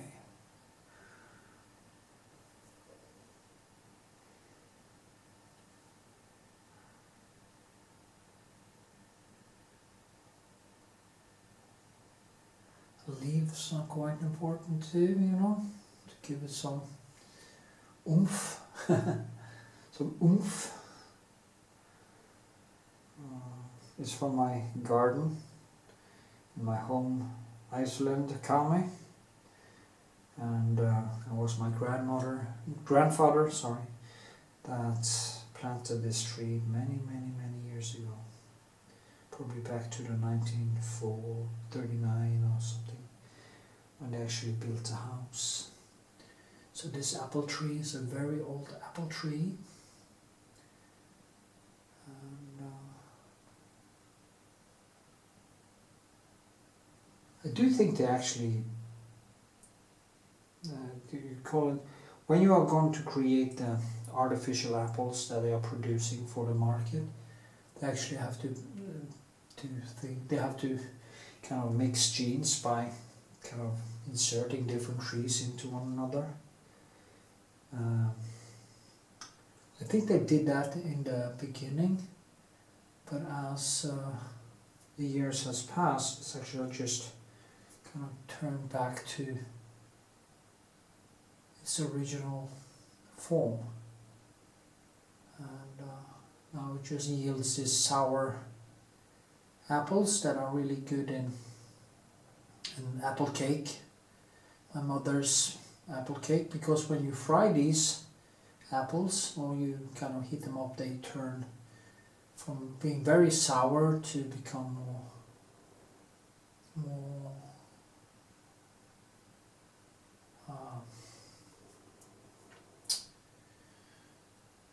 you know, more sweet. Anyway,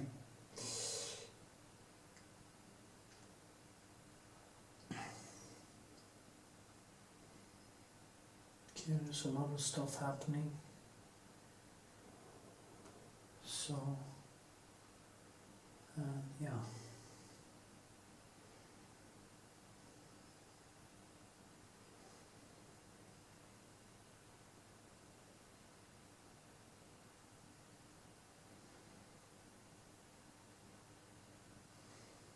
This, and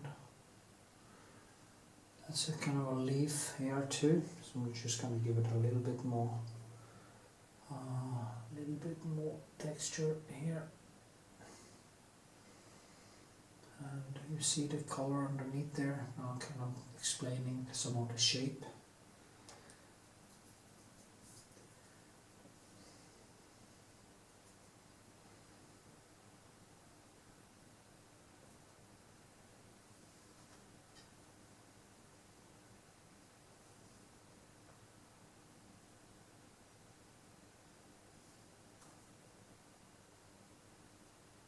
Yes.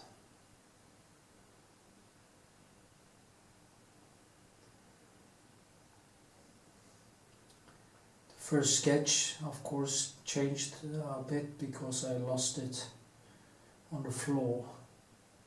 So I just needed to, I had to glue these leaves back on, and I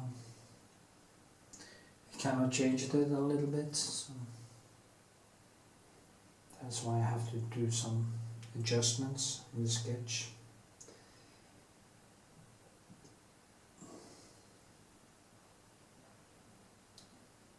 Okay, here's some.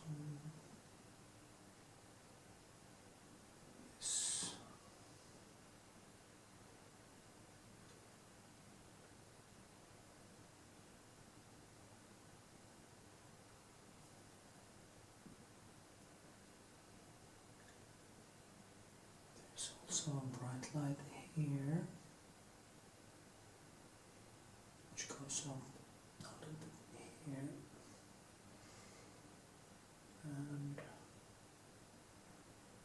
some light here.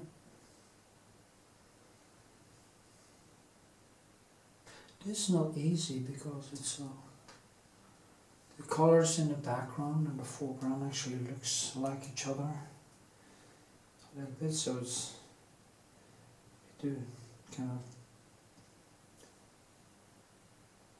make them come apart. We'll just keep that as it is. And this one goes all the way in here. So there's some darkness in there. Underneath. Yes. Oh, it's not bad, was it?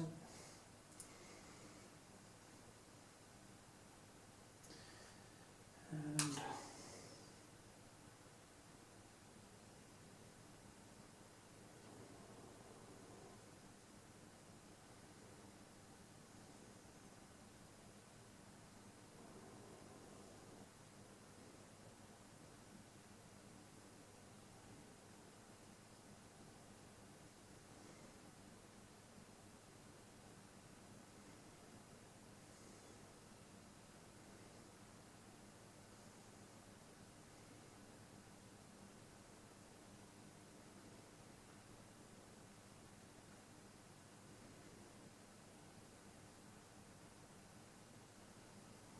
so, I think I'm going to add some kind of funny little kind of extra thing out here, just to create some, it's not really there, but I'm just going to do it anyway, just to give it a little bit of oomph.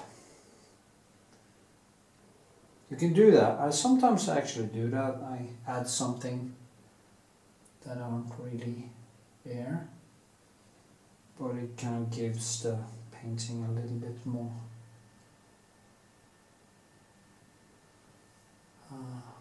dynamic thing.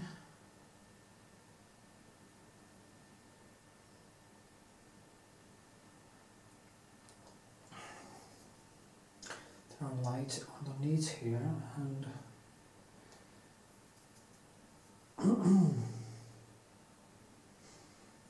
just gonna do it like this.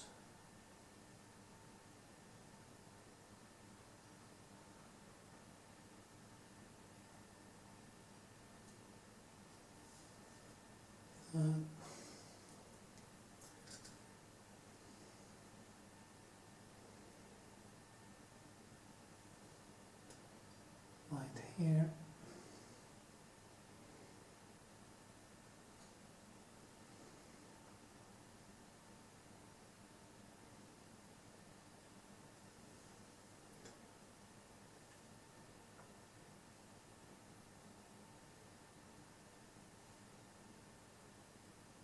Yes.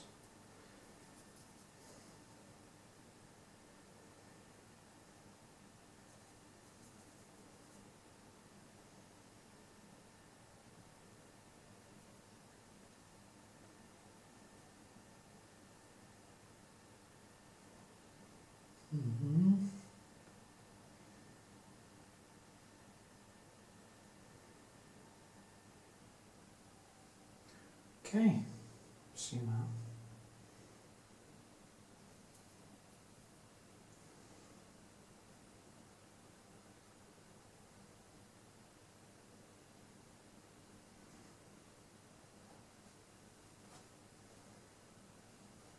So the light from here would actually be thrown into that, and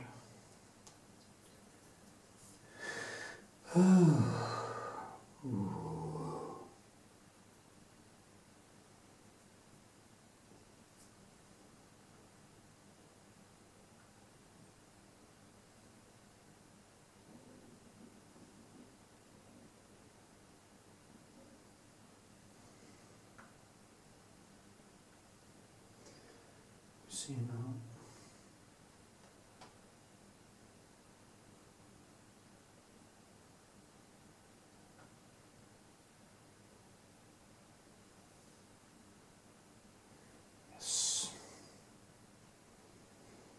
Anyway, I think you get the point, so I will just start, just do some more painting on it, and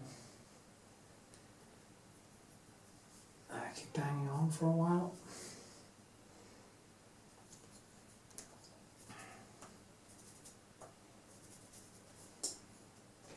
Now I need to make it a little bit brighter in the background.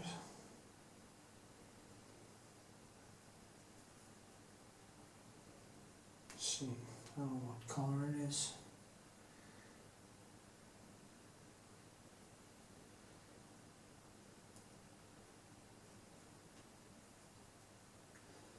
Maybe different colors. It's hard to find the right one here. Maybe just clean it up a little bit. Like this.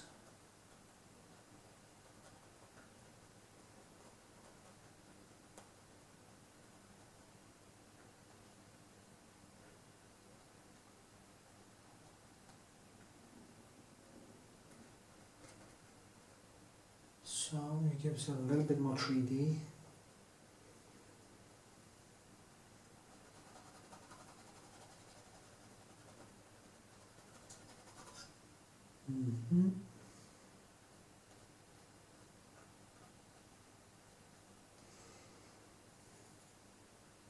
It's very small nuances here, and therefore I need this is red, so I need this to be a little bit more greenish, or they become way too the same. So you see now I can actually differentiate them a little bit, and I give it a little bit more light there, so it doesn't compete with the background.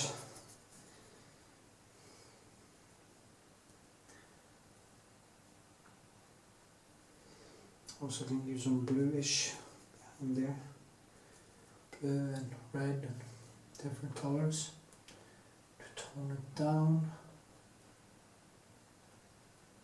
And then when you tone it down, the things here will actually pop out a little bit better.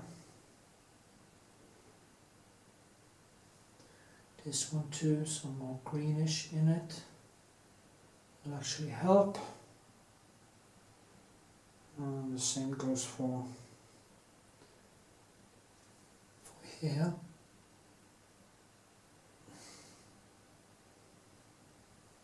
So kind of create a better thing. Yeah, okay, I'll just continue painting and see you later, alligator.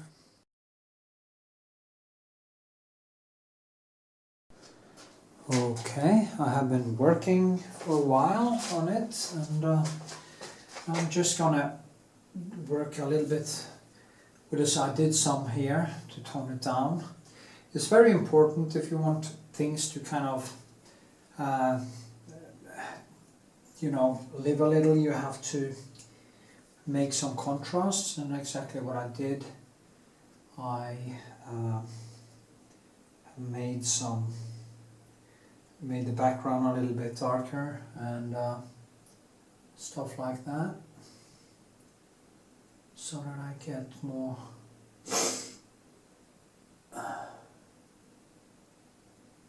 see, like this, and like this.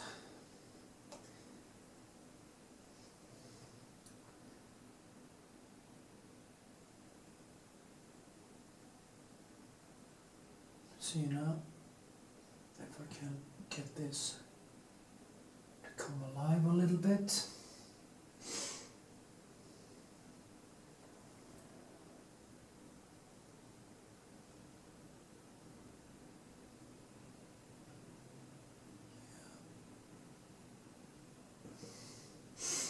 There's a lot of stuff happening here, in there. Just gonna give it a little bit of a bang.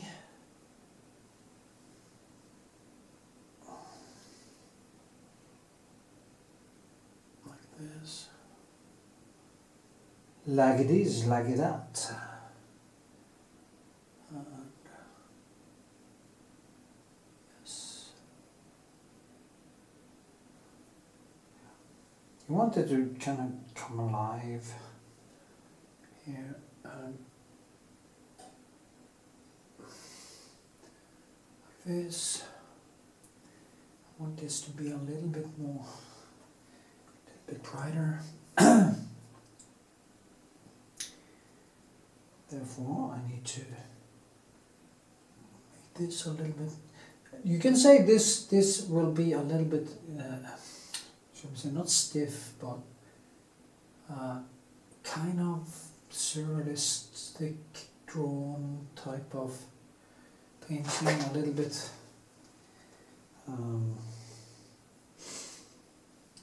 Yeah, a little bit strange, maybe. Maybe that's the word I'm after. I don't know. Because it's a strange apple, you know. It's not your normal apple, as I said. So.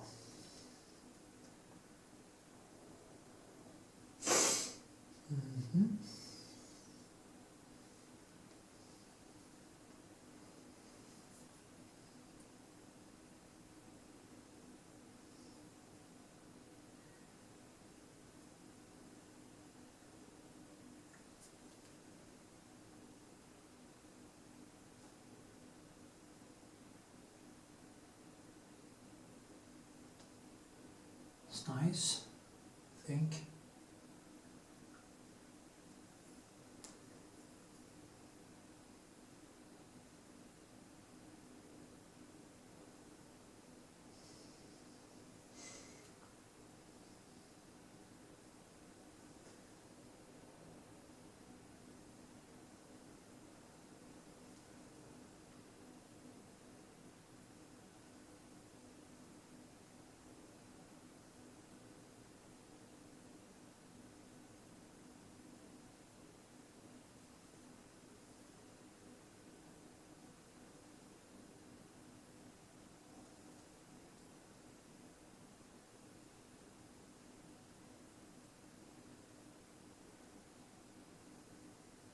Okay.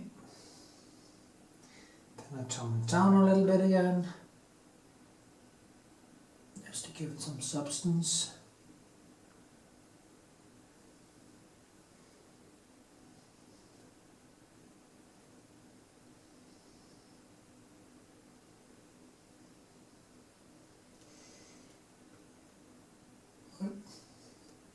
Oops.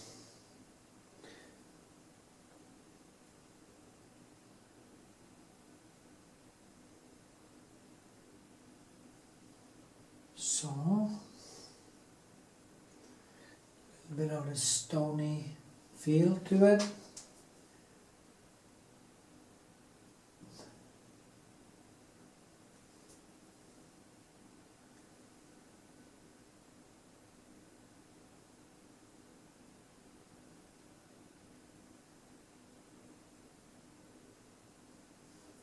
So, okay.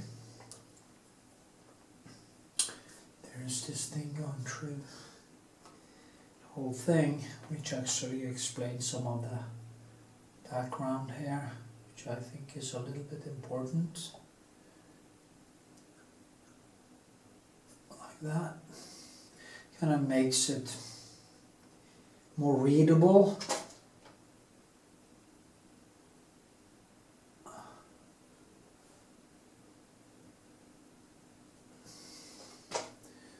So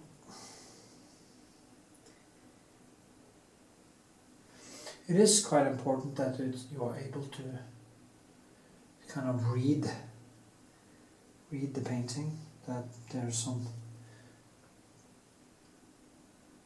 that actually hangs a little bit together, if you know what I mean.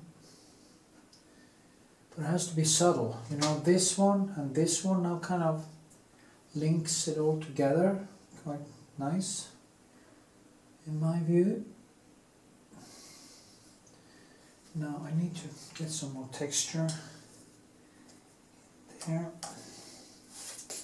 It's too flat, so I need to shake it up a little bit.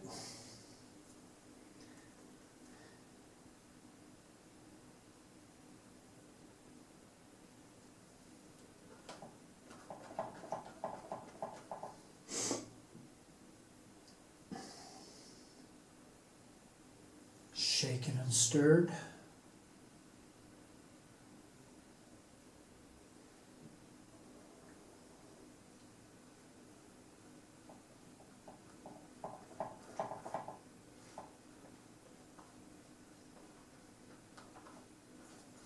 Just give it some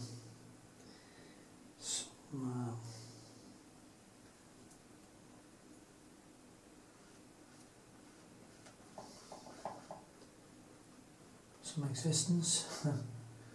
Now I have to keep it down. If I give it too much brushwork, it will kind of take over, and that is not what I want. So I will keep it down as best I can.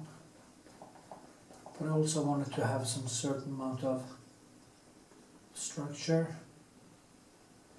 I'm going to do a couple of layers too on this. So this is just a kind of the basis for the next layer.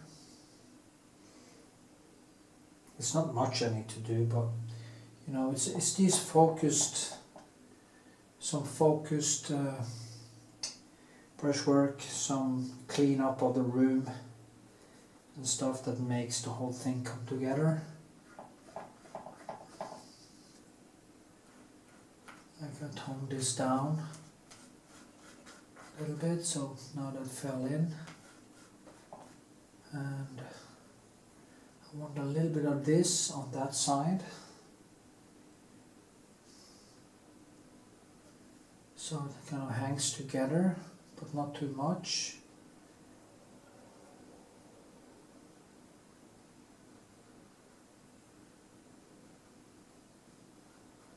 Very orange painting at this point, but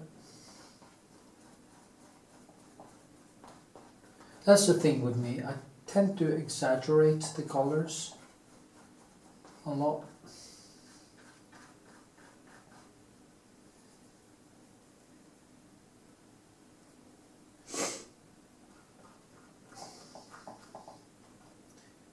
So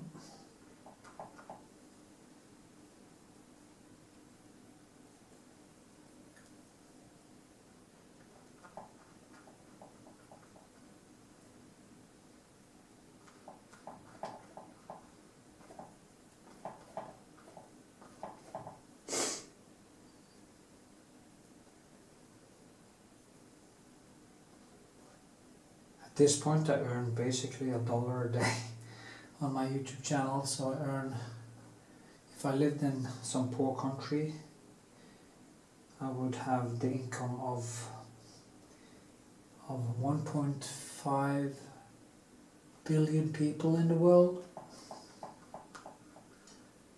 That is quite fun to think about. So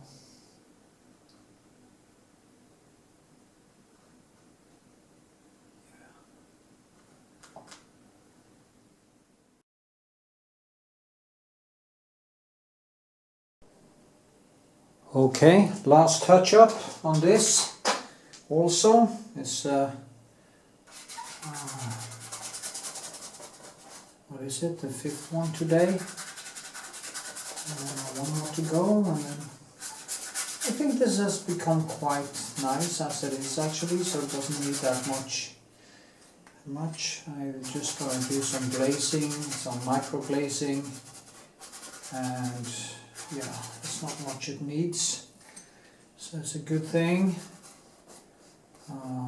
So if you see here, it's very nice when I get that layer, that thing on. You see the whole thing much better. You can't really do there because it's not dry enough. but now we can actually see a little bit better all the nuances. Maybe a little bit like this, and yeah, I think this. Just gonna do a little bit of increasing the shape and stuff, not much. Be very careful, not fuck it up. So easy to fuck up, you know. It's just amazing. I can also use this, as you can see. Now the turpentine in the retouche furnace is dissolving it a little bit, and that's why I can actually shape it a little bit with this one, which actually worked almost better than painting. I see. Maybe I should just do that and not do anything more. Well, I have, let's see, I have some, this apple has changed into a, bloody look like a zombie now, actually. I'm going to show you after I've been painting. So, I don't need a glaze, I think. I only need to paint on it. Now there are certain things,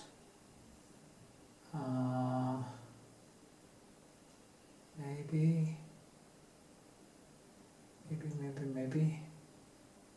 But anyway, I saw here it has suddenly gotten a lot of colors. And I just want to add in a little bit color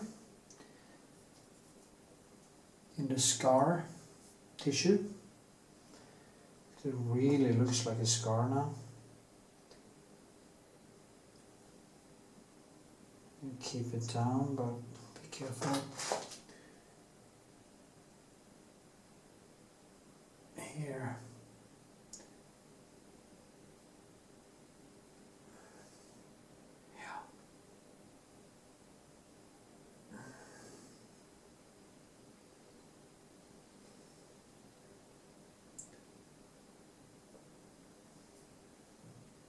Yes.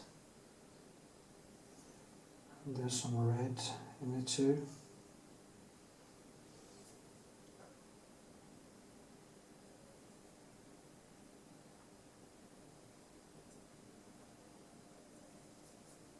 Like this, yes.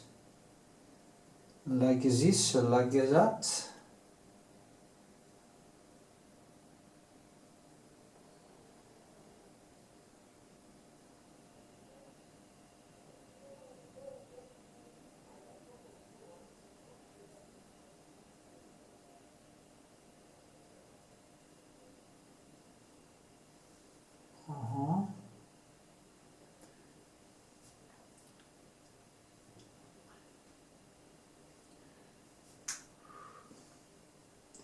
It's also very nice yellow. Now I did add in, no I didn't actually, because I didn't glaze.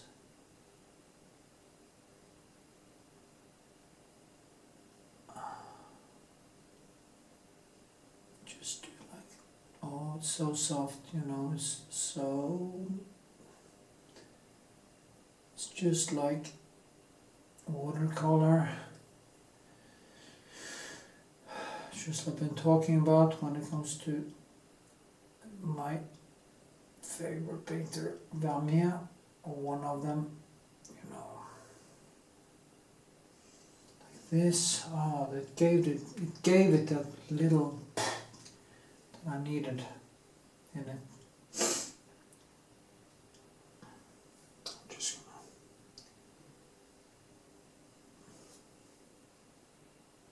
there too.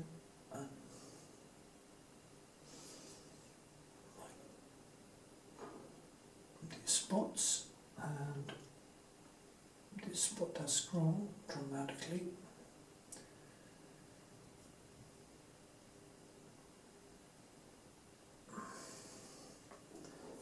Let me give this even more, just that.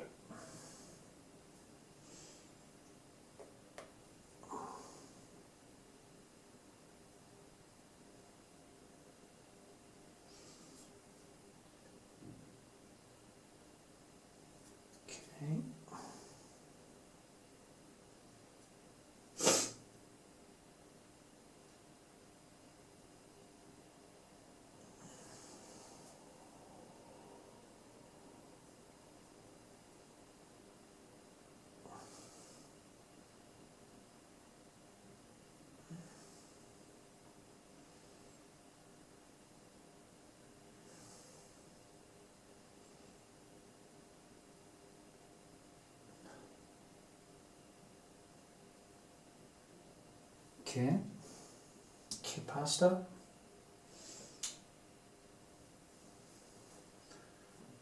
Yes. Give this one a tiny bit of green, something. Just like this.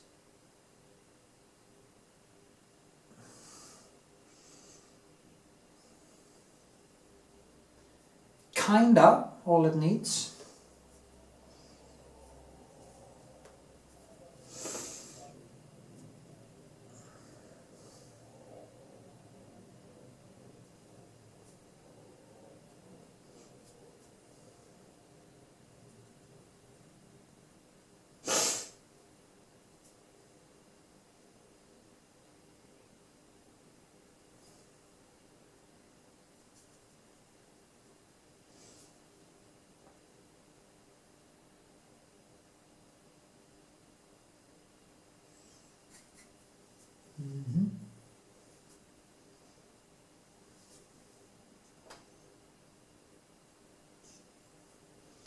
Giddy up, giddy up.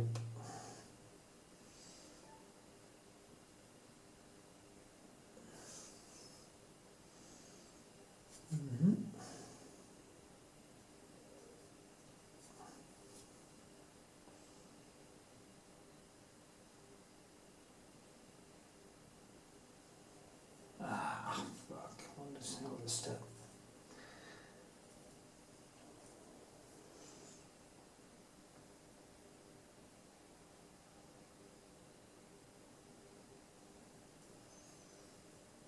Yeah.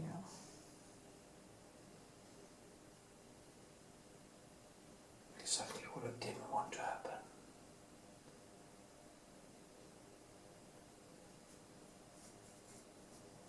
Okay.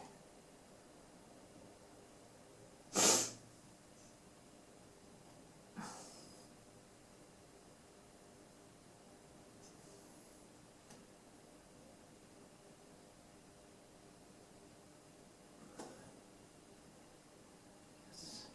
Okay.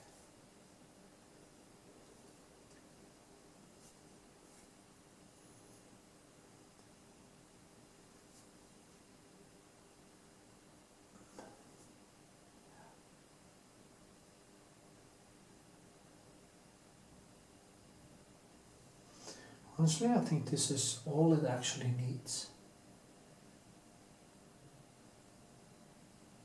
I don't think it needs any more. Back off a little bit.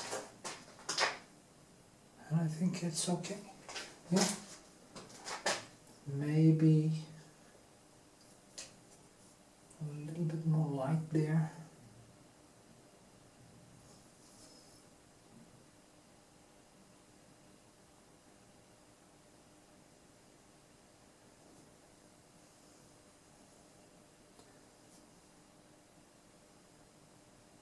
Kind of a funny apple. The scar is just disgusting. But it's also very cute, feel nice, natural.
That must be the coolest apple I have ever painted. Hallelujah. Anyway, I'm just gonna sign it and don't give a shit. Because it's a cool apple. So yeah, that's what I'm going to do.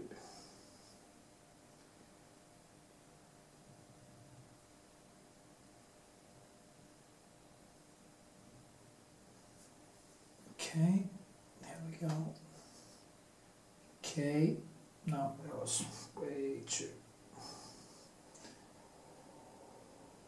Okay. Nah.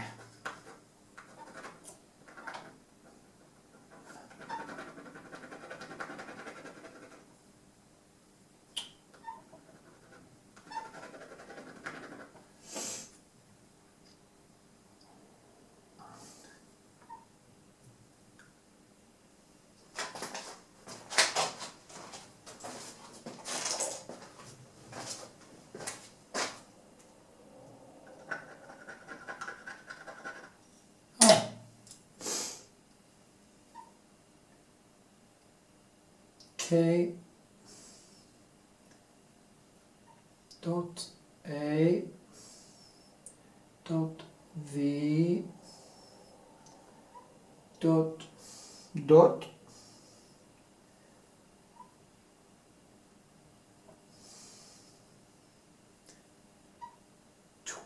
fuck me sideways.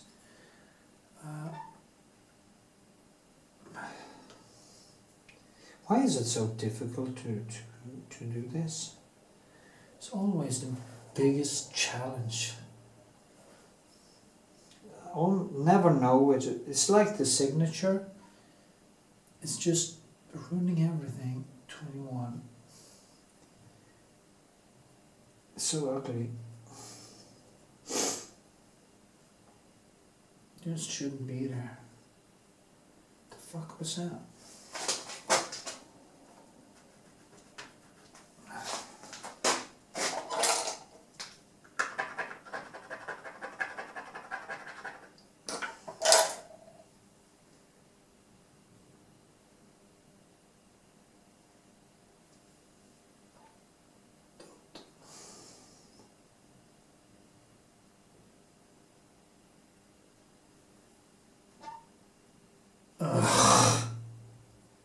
Hallelujah!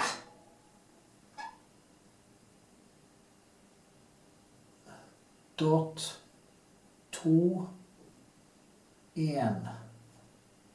That means 21. And that's a long time ago, since I was 21. Long, long time ago. Go, go, go. Oh, anyway.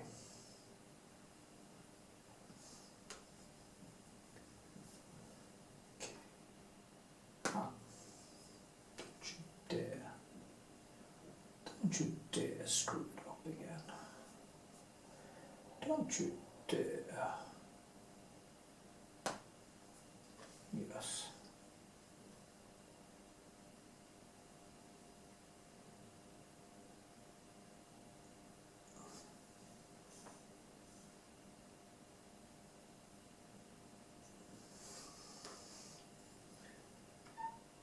Oh, wow, don't you dare.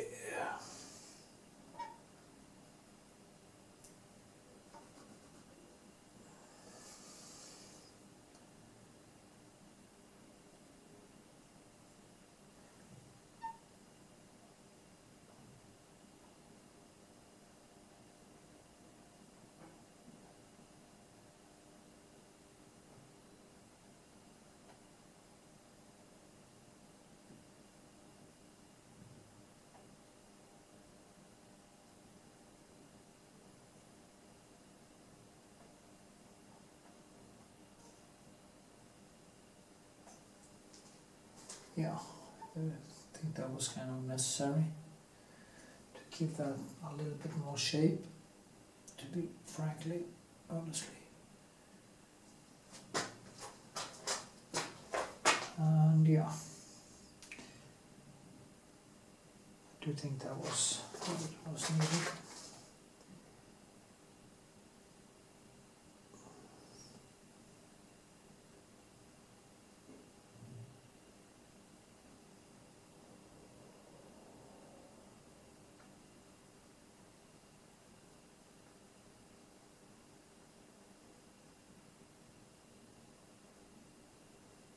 Yeah.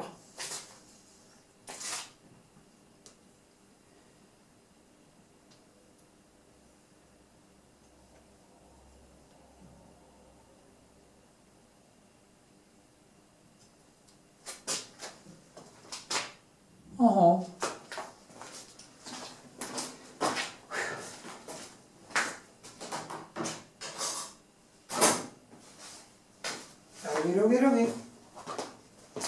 That's how it turned out. I think it became quite funny. That's a funny apple. I like funny apples. So, with this, see ya.